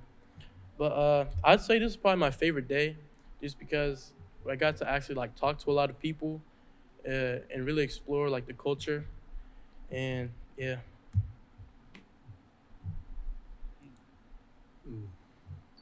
On this day in the morning, we actually visited a big museum with a whole bunch of technology and mechanical inventions by Germans. We saw a bunch of airplanes, a bunch of musical instruments, car engines, a whole lot of stuff. I really enjoyed it, and we were there for quite a while. Saw a ton of planes. They did have like timelines based on how like the planes improved over time. They also did have like some architecture in like glass boxes where you could see them. If I'm also not mistaken, this was the same place where they had like a solar system like engraved on a wall. Well, it was like on a screen talking about the planets and all the information about it. They also had a bunch of like technology they'd use to like go to the moon, or like a lot of astronaut technology. And I did get a couple of pictures of that. I really enjoyed going there. Then after that museum, we did end up going to Dachau, which was like a replica of a concentration camp. Well, instead of calling it a concentration camp, it's better to like call it a memorial because of what happened to the people there. And it was a very emotional tour to go through, and they did not treat him as they did not treat him good at all. It's very much deeper than I thought it was, and I really thought it was interesting. They had timelines. They had stars and triangles. The way they labeled the people that were there were like a ton of people. There were Jewish people. Well, actually, Jewish people weren't Jewish people aren't like specifically a race. It's more like Jewish people were a religion, but then they got labeled as a race. and they forcefully got sent to the camps here, which is very sad to hear. They also got mistreated terribly, but it was nonetheless a very informational trip, and I enjoyed this part.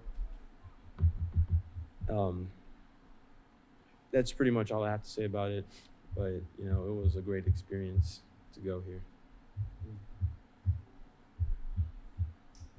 All right. And on our final travel day here, we spent a large part of our morning packing up, getting things ready, as we had a lot of stuff. So, vacuum sealing our bags, putting things back in our suitcases. And I believe at 10 a.m., we left our hotel to go to one of Europe's largest thermal spas called the Therme Erding. And we took a long train ride to a town called Erding.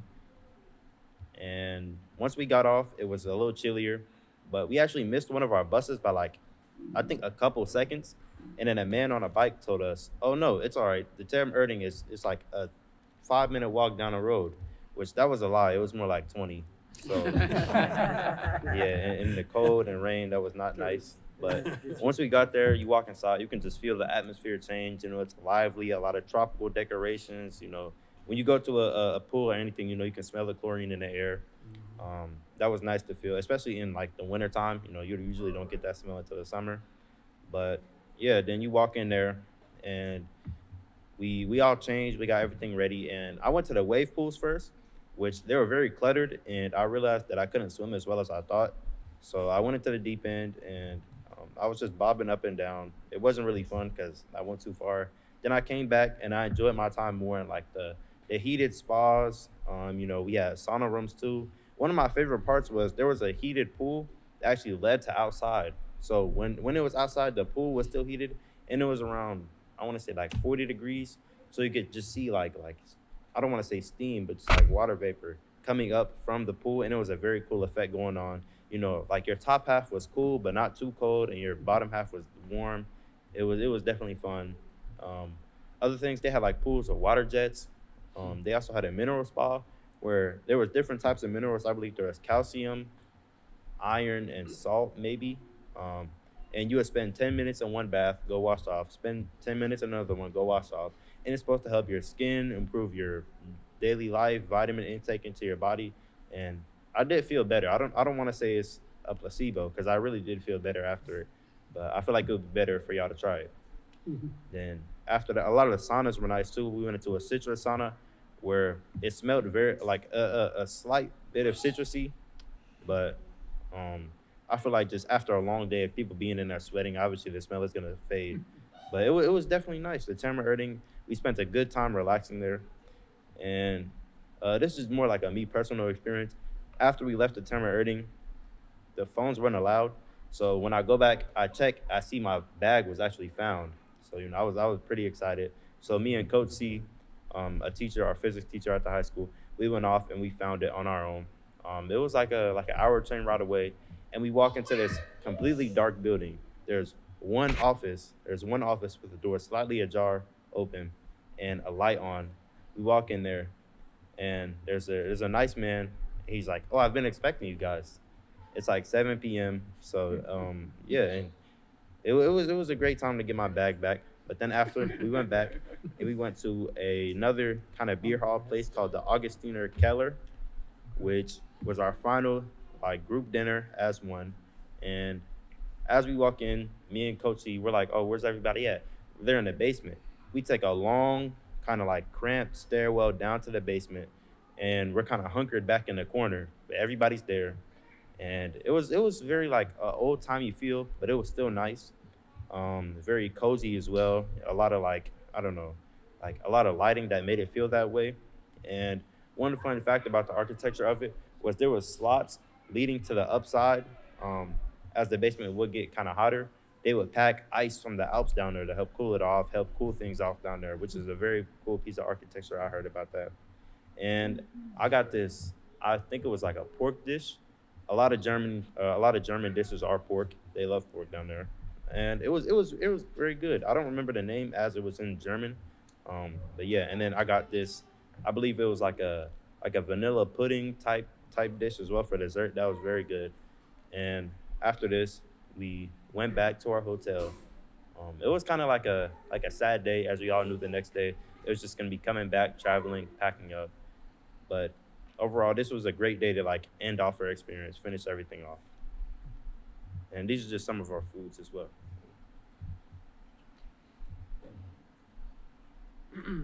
Oh yeah. So I'm kind of like a picky eater, so I'll be honest, I didn't try as many of the foods that I probably should have.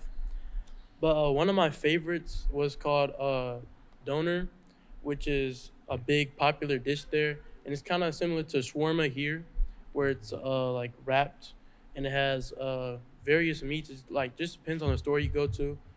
My first one, I think it was a combination of chicken and turkey, and then the second one I went to was just beef, and then they have like various toppings like lettuce, onions, sauce, all that.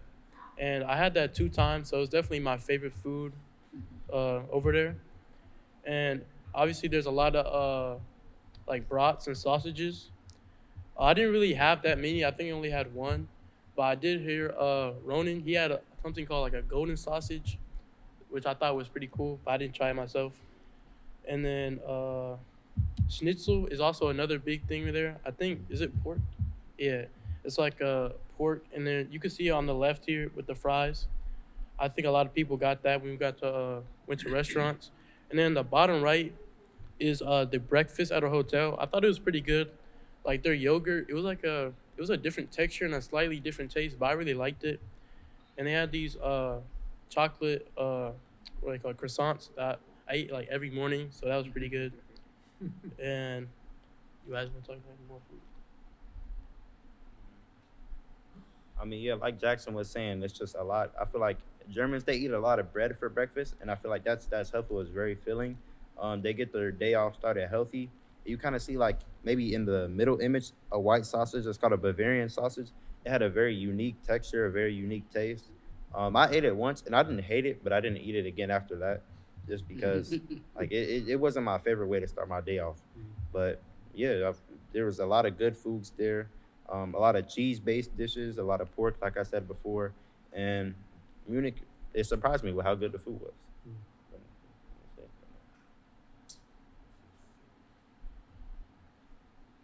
I'm gonna kind of backtrack us back to the Neuschwanstein Castle.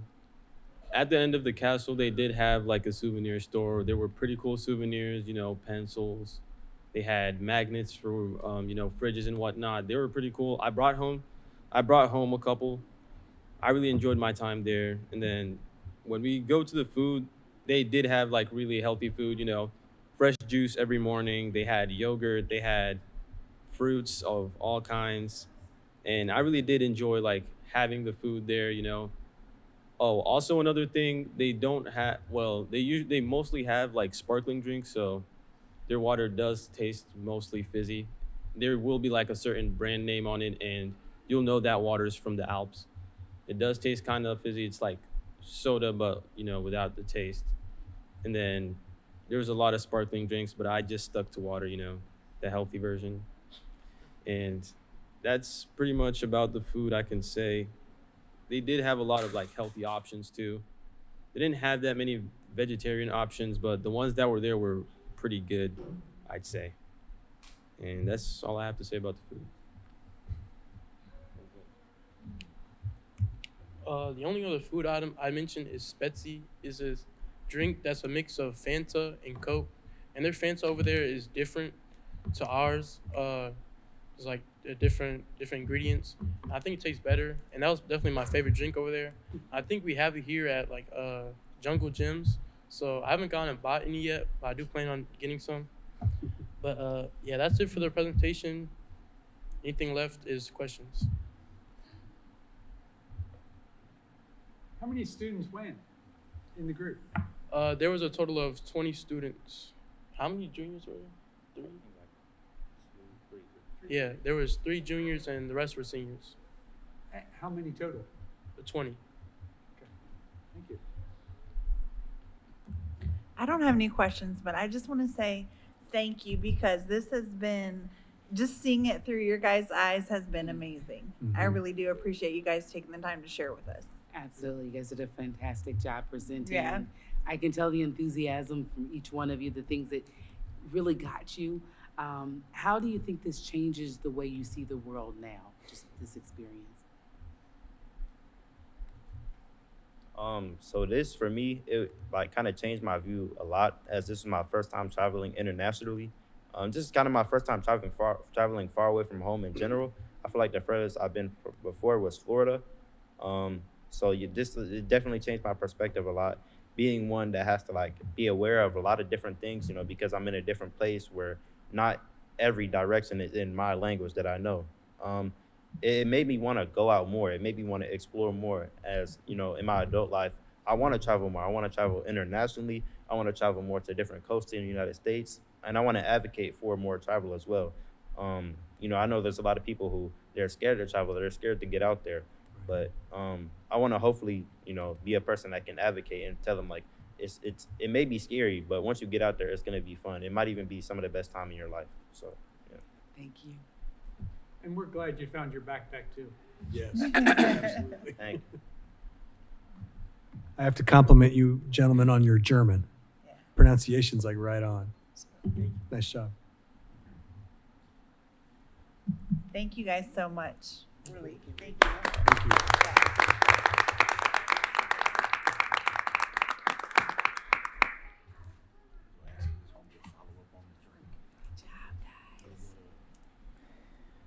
That's just so wonderful. Oh, gosh. Okay. I don't know how we even follow up with anything else. 9.04, 2027-2028 school calendar. Mr. Denny, I'm going to give it back to you. Thank you, Ms. Knighton. Yeah, this is far less exciting than what we just heard about, but important nonetheless. Board, you should have before you a copy of the 2027-2028 school calendar. And this is an opportunity at this point just to solicit any public comments or feedback or input before the board entertains the notion of approving this later this evening. So at this point, we just open up the floor to any comments on the school calendar if there are any. This again, the 27-28 school year.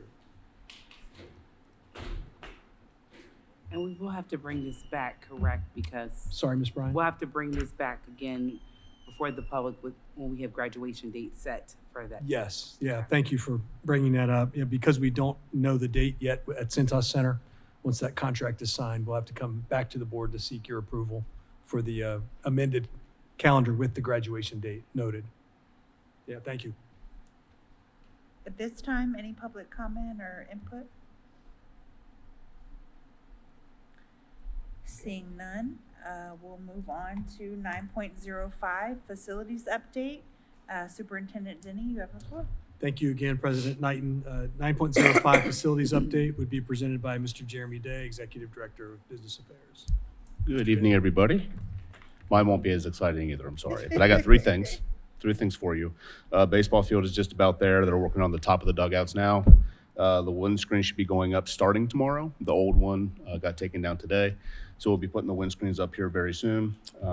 Scoreboard's ready to go. We tested that a couple weeks ago, so we should be ready to go for Wednesday. Hopefully the weather is, but the field will be good. So we should be all set there. The stadium audio project is up and running. We're hoping for install April or May. The only things we're waiting for are actually two speakers. You'd say probably the main part, but there's a lot of stuff that I did get that we do have that we're waiting on. But the speakers is it. As soon as we have that, we'll get the installation going. That should take about 3 or 4 days in April or May. And then the central office renovation, our state rep texted me the other day on Friday saying that he's expecting some documents, some draft documents on April 7th, which I think some of that is going to be board resolutions. You have to do a resolution to close out the OFCC project. So I'm expecting that to be some of that. As soon as I get that, I'll be running down to Mr. Seymour's office and then Mr. Denny's office, just to kind of show them and see what we need to do time frame. I talked to our rep at SHP right before the meeting just to kind of give him an update, so then our potential vendors would have updates as well, which would so they know what's going on. So yeah, we're getting there. I'm trying to be positive and optimistic, so I think we're getting there. So yes. Any questions for me? Thank you for the update. No problem. Thank you. Yep. Thank you. Thank you, Mr. Day. Next on the agenda is 9.06, first read. Mr.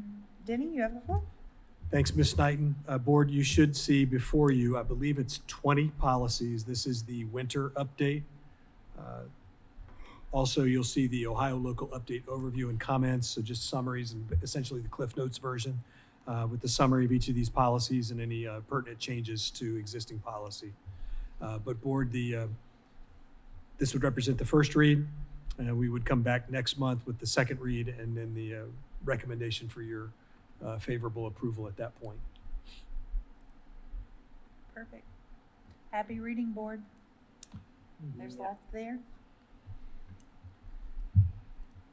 All right, 10.01, we'll move into superintendent's recommendations. 10.01 is personnel schedules. Superintendent Denny, the floor is yours. Thank you, Ms. Knighton. Also, we have Mr. Sanker here as the interim HR director if there's any questions that the board might have. But you should have before you schedules A, B, C, D, and E. And board, the recommended action would be to approve the personnel schedules as presented. Board, a motion is in order. Madam President, I'd like to move that we approve the personnel schedules as presented.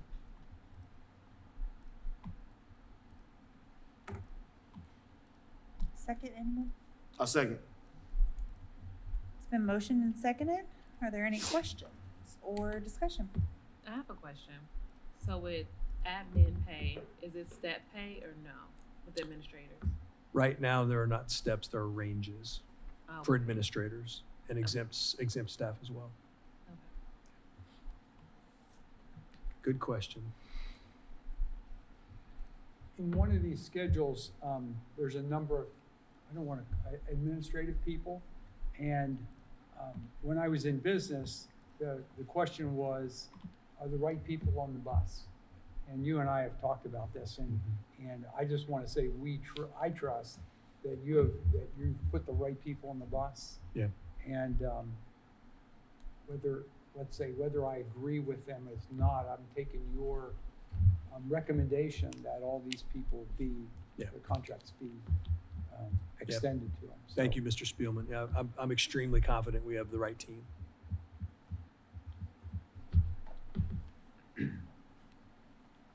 I'm sorry, one more question in regards to pay. So since it's not step pay, how is the range determined? Just based off of their review of where they move, or they just stay in a certain box?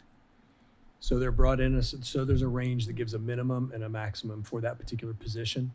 And they're placed in that range when they're first hired or promoted to that role. And then they basically get from that point forward, once they're placed, they get whatever the COLA adjustment is, the cost of living adjustment for that particular year. Now, reflective in this, there's no COLA yet, Okay. because that mirrors what the negotiated agreements are going to stipulate. And we're actually in negotiations right now with the unions. So what would happen is if the board favorably approves this, we'll come back later once the negotiations are completed and the raise would be applied. But the administrators, are they in the union? I didn't think they got union contracts. I'm sorry, Ms. Bryant. So some of the salaries on Schedule B, they're not in the union, correct? So that doesn't, Yeah, no Okay. union. okay. Right. Yeah. No, Just we the do not have an contract administrative negotiation. union. Right. And I do notice that all of them are 2 years. Is that the standard instead of doing a 1 year? Yeah, they're all 2 year. That is standard for administrators. Yeah.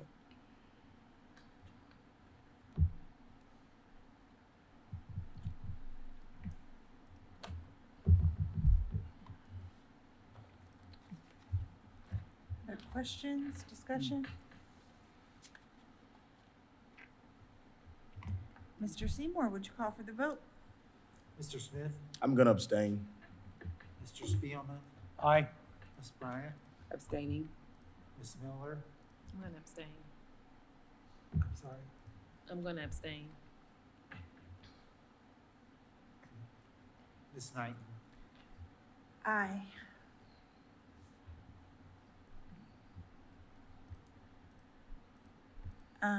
Okay, we have 3 abstentions.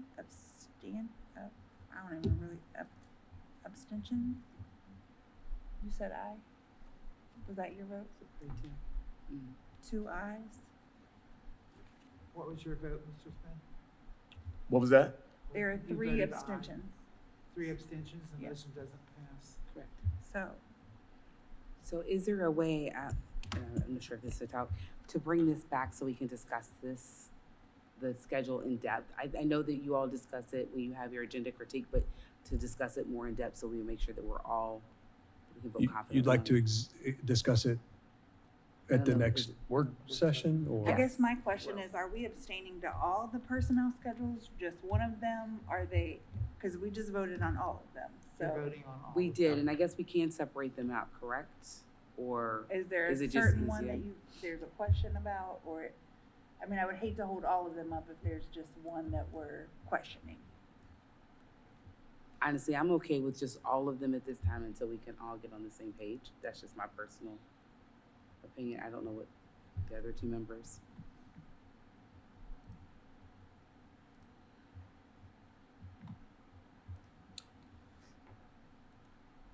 Board, I believe you have the ability to make a motion to take it off the table and then put on the ones that you are willing to approve if you choose to do so.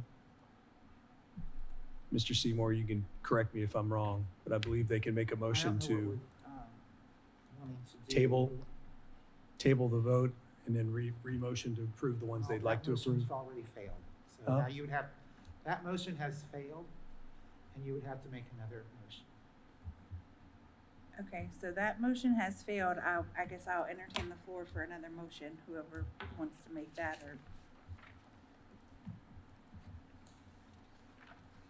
I'm not sure what you guys are asking for. That's why I'm putting it out there.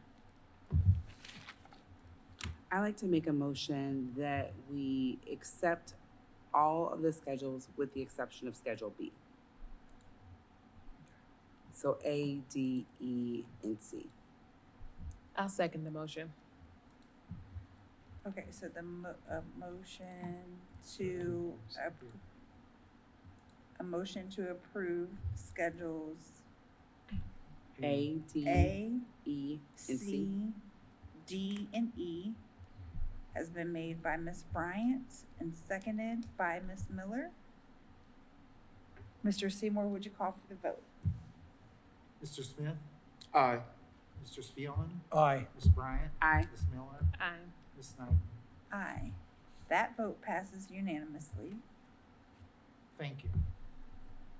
Do we I just need to want- make I another, think we clarified. do we need to make another motion to table No. that one? Okay, all right. Okay, moving on to 10.02, job description. Mr. Denny, you have the floor. Thank you, Ms. Knighton. Board, you should have before you 10.02, a job description for an integrated multi-tiered systems of support coordinator. This position, board, is in alignment with with Ohio Revised Code, and with Ohio's move toward the integrated MTSS model, which basically pulls together academics, behavior, attendance, social emotional learning, wellness, et cetera. This position in particular will be grant funded and will also be part-time as well. But the job description is written around the major areas of alignment for MTSS. This is a district level alignment position, so all of the work happening at our buildings, this will create alignment at the district level, and tracking systems and coaching and capacity building around that. MTSS basically touches every portion of our district systems as one of the major components we're working on. So board, the recommendation would be to approve the job description for integrated multi-tiered systems of support coordinator as presented. Board, of motions in order? I would like to make a motion to approve the job description, integrated multi-tiered system of supports, IMTSS coordinator as presented. I second the motion. Thank you. It's been motioned and seconded. Any questions or discussion? And just say for clarity, this position would help in what we saw, in the report. So being able to better understand the report, but then also having someone district-wide, right? To kind of relay the information, but do early identification with our students. Definitely that part, but yeah, it's alignment between buildings. I Okay. think we have a lot of good work happening at the buildings. And this position was also stipulated, at least in part, in the CLSD grant. Okay. And so some of the money is that state literacy dollars. So half of it's that and half of it will be other federal funds. That help encompass the other areas of the integrated model. So the attendance, the behavior, PBIS. Which are all important. I think every single school report we've seen has talked about MTSS. So having this coordinator should be, hopefully be a game changer in regards to support, because a lot of times admin is doing that on top of Yes. all the other things within the building. ma'am. So Yeah, thank you. Yep, well said. Just a quick question. So how does this position fall in the org chart? Like who does this person? Reports to teaching and learning, both directors. To both directors, okay. Yes, it's K-12. So this position is 100% grant funded Yes, on a yearly basis? yes, at least for the next 2 years, because that's the CLSD. The hope would be to keep it in grant funding.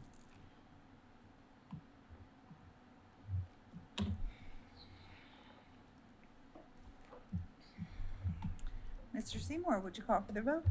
Mr. Smith, No. Mr. Spielman, Aye. Ms. Bryant, I'm torn on this one. Aye. Well, actually, abstaining.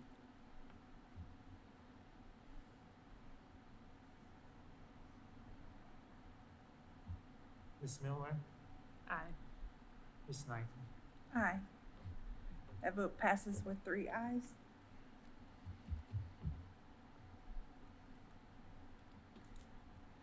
Agenda item 10.03, mathematics curriculum adoption for grades 6 through 12. Mr. Denny, you have the floor. Thank you, Ms. Knighton. Board, you should have before you a copy of the presentation from last month. The Department of Teaching and Learning is requesting that the board consider the adoption of Amplified Desmos as the mathematics curriculum for grades 6 through 12. Dr. Tamara Ragland is here to answer any questions the board might have. And board, I believe you had the opportunity to review materials. So the recommended action would be to approve the mathematics curriculum adoption for grades 6 through 12 as Amplified Desmos as presented. Board of motion is in order. I'd like to make a motion to approve the mathematics curriculum adoption for grades 6 to 12 as presented. I'll second. It's been motioned and seconded. Any questions or discussion? Just a question. I noticed in the report from Mr. Holman and the principals at the South Campus that in the 6th grade, the Amplify program received unanimous selection. Yes, it did. What was it? What was the selection percentage in the high school or junior high school? It was 100% as well. Okay. All of the teachers surveyed said that they wanted amplified Desmos. Okay.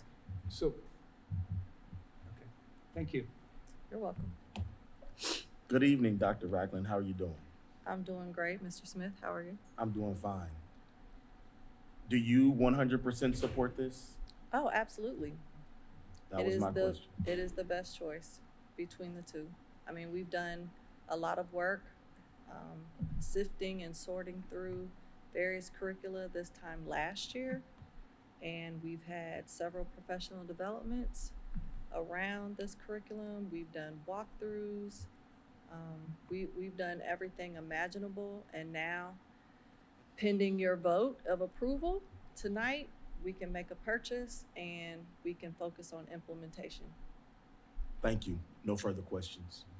Do we pay for it over 5 years, or is there a contract, or do we make an annual payment? So we can negotiate our terms with the publisher. I had asked for a 5-year payment. Mhm. They countered with 3, dividing the payment up among 3 years. But we can certainly pay yearly as well, each year for 5 years.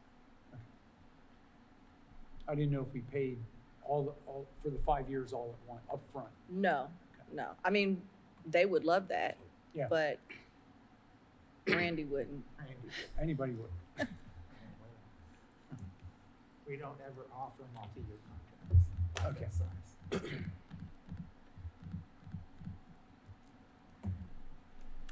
questions? Mr. Seymour, can you call for the vote? Mr. Smith? Aye. Mr. Spielman? Aye. Ms. Bryant? Aye. Ms. Miller? Aye. Ms. Knight? Aye. Thank you. That vote passes unanimously. We'll move on to 10.05, 2027-2028 school calendar. Superintendent Denny, you have the floor. Ms. Knighton, with your permission, can we back up one agenda item? Oh, sure. 10.04. I'm sorry. I We can do the skipped right calendar if over you'd it. like. I'm For sorry. now. That's okay. 10.04, exercise science and sports medicine pathway. Course adoption. Mr. Denny, Yep. you, Thank you very much. that's yours. Sorry. I appreciate that. Thank you. Board, you should have before you an pathway. This follows the Ohio Department of Education and Workforce pathway model, and you can see it's actually broken out to allow it to expand over the next 3 years, starting with 11th and 12th grade, and then 7 and 8 next school year, and then growing until it's a full pathway. There's also course description that was supplied by Great Oaks, who is the partner in this particular pathway implementation. Board, this would be the second pathway available to students in grades 7 through 12. We currently have one pathway, which is engineering pathway. It's Project Lead the Way and then Gateway to Technology at the middle school level. So this would be the second career pathway with the hopes to build more pathways as we grow our programming. So board, the recommended action would be to approve the exercise science and sports medicine pathway course adoption as presented. And Dr. Ragland is on hand again, should you have questions or discussion. Perfect. Board, a motion is approved. I'd like to move that we approve the exercise science and sports medicine pathway course adoption as presented. I second the motion. It's been motioned and seconded. Are there any questions or discussion?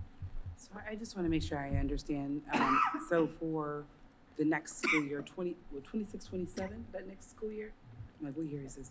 So 7th and 8th grade will have opportunities, but nothing for 9th and 10th, but it picks up 11th and 12th?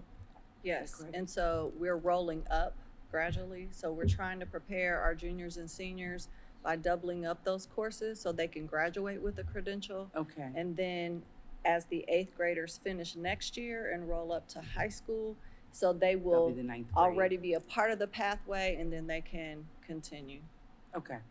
as Thank you. 9th and then also as 10th graders. So it's a gradual rollout. And the instruction comes from whom? Great Oaks, Yes. So we'll hire them to do, yes.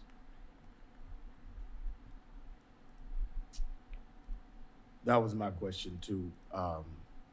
So is it going to be housed in our facility, or is it going to be housed It will at the be, Great Oaks facility? it will be housed in our facility. So middle school students will take the classes in the middle school. High school students will be transported to the white building, Community building. Okay. community building for classes.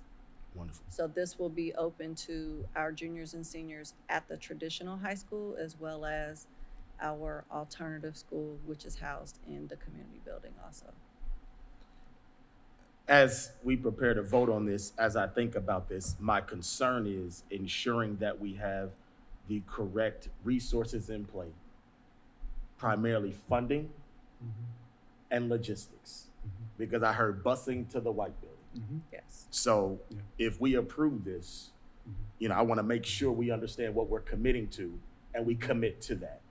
And that not later down the line, we have a teacher or a parent who's complaining about whatever services we have promised, because I think this is a wonderful idea. Don't get me wrong. I think it's a wonderful idea, but it has come to my attention that we have implemented things and have not thoroughly thought through the logistics or the funding behind it. And we all know funding is a problem because from a state level and how they're funding us. So I'm all about adding more opportunities for our students, but I just want to make sure that we're doing our due diligence about funding and logistics. That's it. Duly noted, and we have been planning and preparing.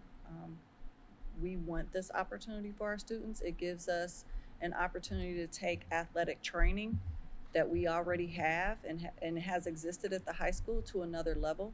Currently, students do that voluntarily, but they don't actually earn a credential. And so we're now tying courses to athletic training and credentials. Wonderful. Thank you so much. You're welcome. No further questions. And the state is really, I don't want to say pushing schools, but they're encouraging schools to move into these type of programs, correct? Yes, they are. And there's various ways to fund these opportunities. But the state is moving away from just pushing solely college to now college and career. And so we want to give students opportunities so that they can be exposed to careers now in earlier grade levels and go to job fairs. We just sent a group of middle schoolers, 8th grade, to the Junior Achievement Career Fair that was held several weeks ago before spring break. And it's actually eye-opening for me as well, because this expansion into CTE this year has shown me what currently exists, that there's just lots of opportunities. So for example, a student who wants to be a doctor, they could do CPR, they could do Stop the Bleed. I mean, they could have a pre-internship, an internship, they could be part of a pathway and take courses in high school that prepare them for that prior to college. And it gives them that exposure. So they don't need to get to college and say, oh, I don't like the sight of blood, and then change their major. They get these experiences earlier. I use the word encourage, but is the state encouraging or mandating programs like this? So there is Ohio Revised Code that says that we are to provide these opportunities for our students. We do have the autonomy to select what opportunities we provide.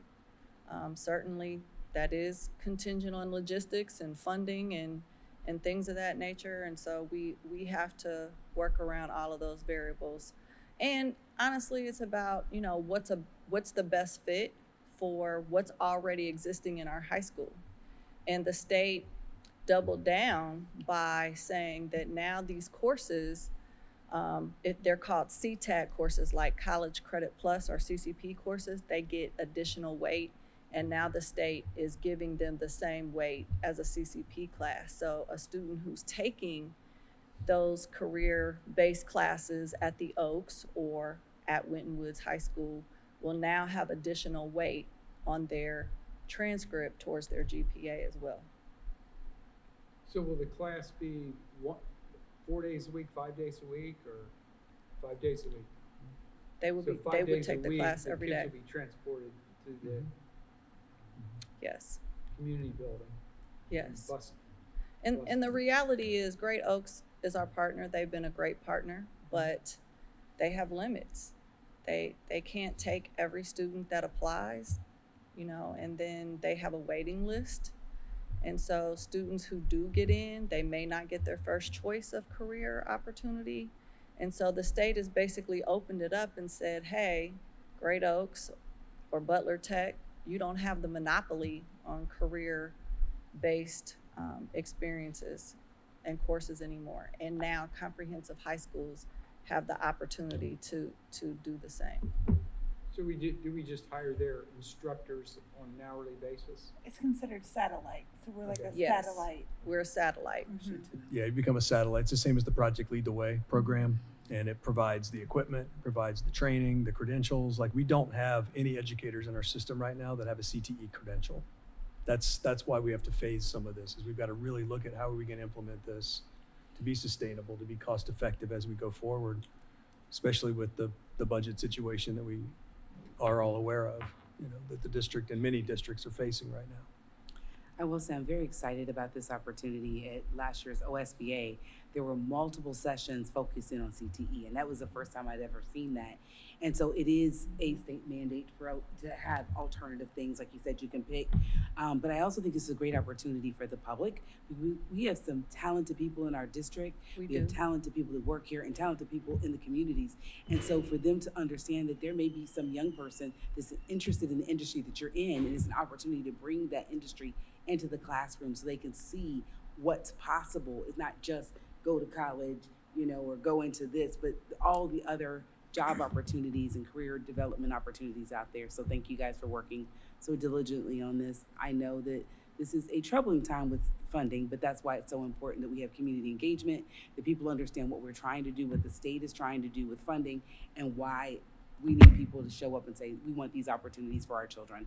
Other school districts around us have these opportunities. They have really robust opportunities. They're ahead of us in this game. We're an infant in this pool, but we're going to get there, and we just want to continue to have the community come and support this effort, this opportunity as well. I have nothing else to say. I'm done. Thank you, Dr. Raymond. I appreciate the discussion. Any other questions? Now school calendar. After the All right, Mr. Seymour, can you call for the vote, please? Mr. Smith? Aye. Mr. Spielman? Aye. Ms. Bryant? Aye. Ms. Miller? Aye. Ms. Knighton? Aye. Thank you. That vote passes unanimously. Now we'll go to 10.05, the 2027-2028 school calendar. Mr. Denny, you have the floor. Thanks, Ms. Knighton, and thank you, Dr. Ragland, as well, on the last item. Board, this is the 27-28 school calendar presented for your approval. Recommended action would be to approve it. We did have the hearing earlier. There was no public input. Had there been public input, we simply could table it for next month and factor that input in. But hearing none, Board, the recommended action would be to approve the 27-28 school calendar as presented. Board, a motion, please. I'd like to make a motion to approve the 27-28 school calendar as presented. I'll second it. All right, Mr. Smith, thank you. It's been motioned and seconded. Questions or discussion? Mr. Seymour, can you call for the vote? Mr. Smith? Aye. Mr. Spielman? Aye. Ms. Bryant? Aye. Ms. Miller? Aye. Ms. Knighton? Aye, thank you. That vote passes unanimously. On to 10.06, revised policy 8500 for food services. Superintendent Denny, you've got the floor. Thanks again, President Knighton. Board 10.06, you should have before you one singleton policy. It's revised board policy 8500, which concerns operations and food services.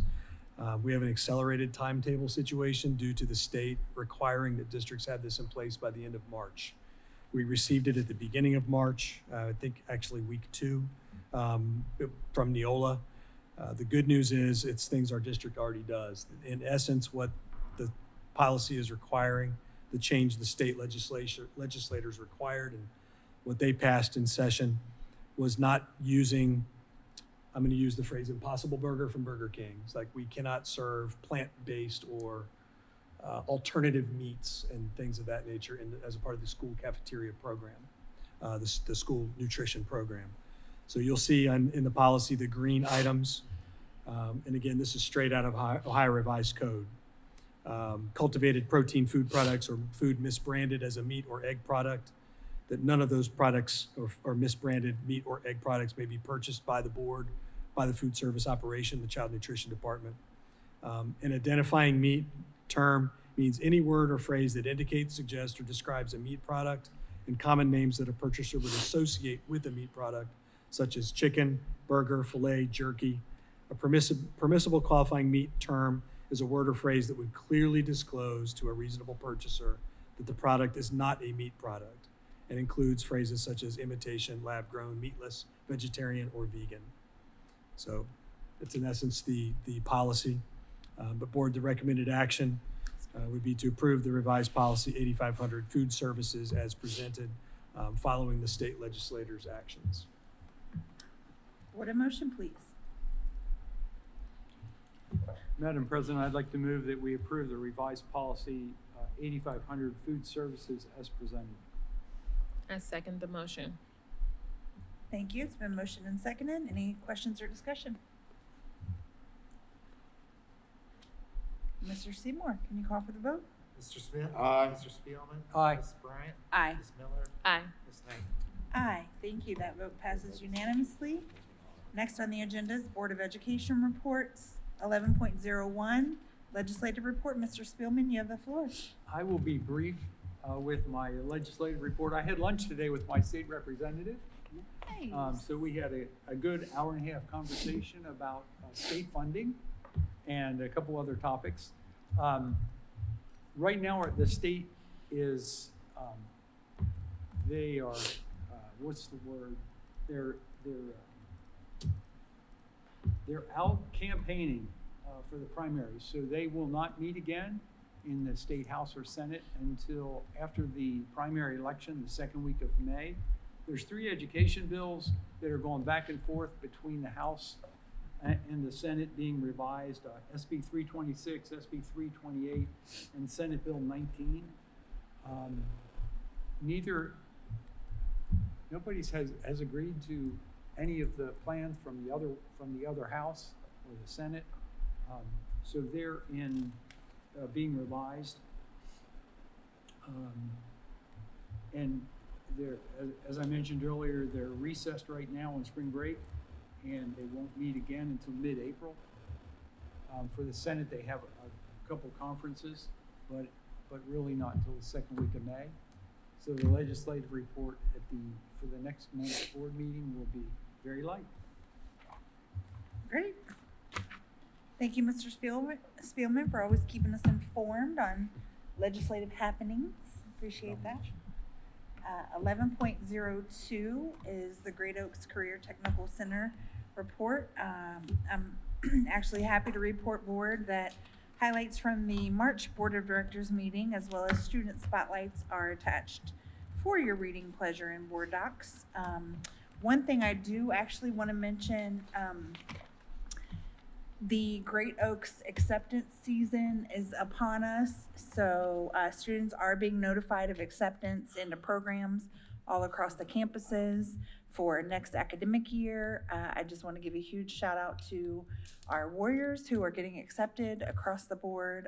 They should be being told or have been told that they are accepted into the programs there.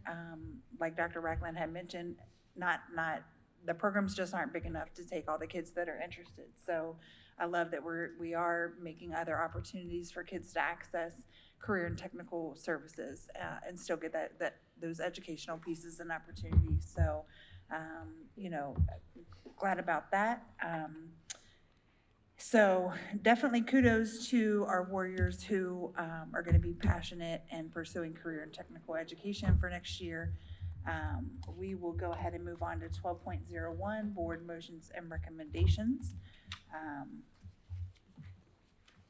Seeing none, at this time, we'll move on to the next agenda item, which is 13.01, comments from the board. We will start with Mr. Seymour. Well, I do have a comment tonight. Are you glad? Yes. I just wanted to take a moment to say thank you to my warrior family for the cards. I hope I can do it. For the cards and the words of support over the past few weeks. Especially, I'd like to thank my staff for their support and willingness to go the extra mile to make sure the office ran smoothly. And a special thanks to Mr. Denny and Mr. DeMarc for their support and efforts to help me continue to carry my functions as a treasurer. Thank you. Absolutely.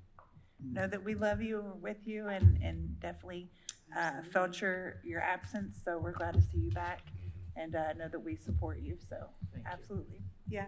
Ms. Bryant. So first, I'd like to take a moment to express my heartfelt appreciation to our community for its continued dedication in support of our schools. The success of our students is a reflection of the strong partnership that we share with the families, the staff, and the community members who invest their time, talents in helping our district thrive. I also want to extend my congratulations to all the students and the teacher who was recognized for their achievements, whether it's in academics, athletics, arts, or service. Your hard work and accomplishments make us proud and remind us of the bright future ahead for our district. A special congratulations goes out to the Winton Band for their outstanding performance as part of the Cincinnati Reds opening day events on March 26th. It was an incredible honor to see our band, and they looked really good and they sounded great marching in that parade. Thank you again for everyone who makes this school, this place where students can learn, grow, and shine. I'm truly grateful to be a part of this board, although we have some challenging times with funding and trying to make sure that our community is engaged. I really just thankful for this opportunity. Wanted to also just kind of highlight, kind of based on what Mr. Spillman said about the campaigning season, that there's a May 5th primary election. I know that people forget to vote unless it's a presidential or whatever, but that it's important that we go out and exercise the right. Military and overseas absentee voting began March 20th. Deadline to register to vote is April 6th. So if you are not registered, please do so. For those of you who have 18-year-olds who are seniors, please make sure that they register to vote. Also, make sure you check your registration, update your credentials if need be. Early in-person voting begins April 7th. Absentee voting by mail begins April 7th. And polls will be open May 5th from 6:30 to 7:30 p.m. That is it. Thank you. Thank you all. Mr. Spielman. I would like to welcome back the students, teachers, and staff from a hopefully refreshing spring break. A couple of really nice days followed by 2 cold days if you stayed here in town. But I have to remind myself when I had to stay in that it is still March. I'd also like to congratulate all the students and staff we honored and recognized tonight. Graduation is just a few weeks away, and the end of the school year is also quickly approaching. Students have the opportunity to hone their skill or learn a new one. That skill is finishing strong, working hard to the last day because your character demands it, or you want to hold yourself accountable to do that. My challenge, finish strong, don't ease up. You are learning an important life skill. Finally, this week, we will celebrate Easter egg hunts and pictures with Easter Bunny. Let's not forget the event that we are truly celebrating. Thank you. Thank you. I just want to say congratulations to the men's basketball team. You guys had an amazing season, and encourage everyone to show up to the spring musical, Hadestown. I enjoyed Radium Girls that was in the fall, so definitely come out and support our theater students. Absolutely.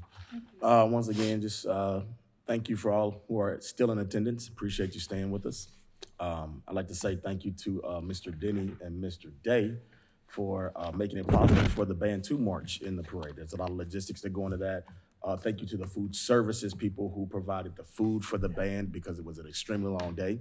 I had the pleasure to be down there with them, and there was a lot of positive recognition for the district. I mean, a lot of people lined the streets just yelling Winton Woods, Winton Woods. And so our Warrior family, alumni, city supporters were definitely out there, and it was just good to see a sea of support for our students as they represented their district very well.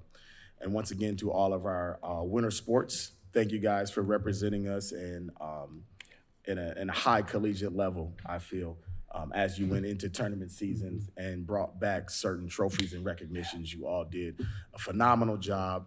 And then as we're moving into spring and our spring athletics, our spring fine arts, let's absolutely continue to support because the students seeing that support is what motivates them to do better and be better.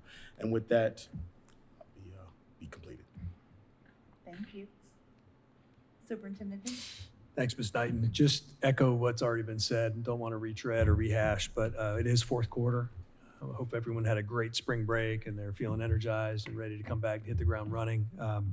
Just encouragement to our students to finish the race strong and be sure they're in school every day, learning, doing the best they can, growing, and our staff providing the best experiences possible for them to help them learn and grow. So go Warriors. Thank you.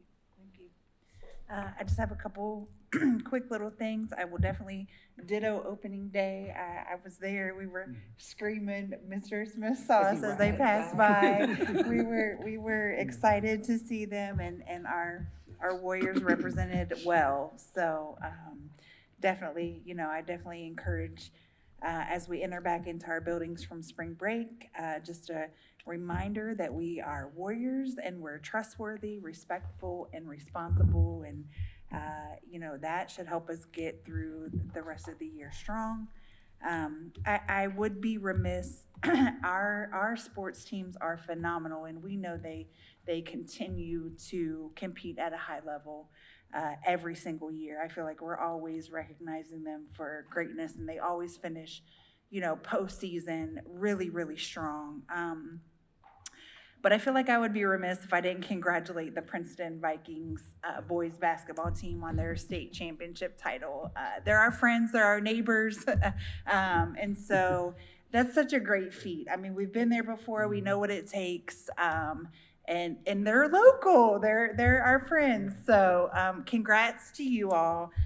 You definitely earned it. You should sit in that for a minute.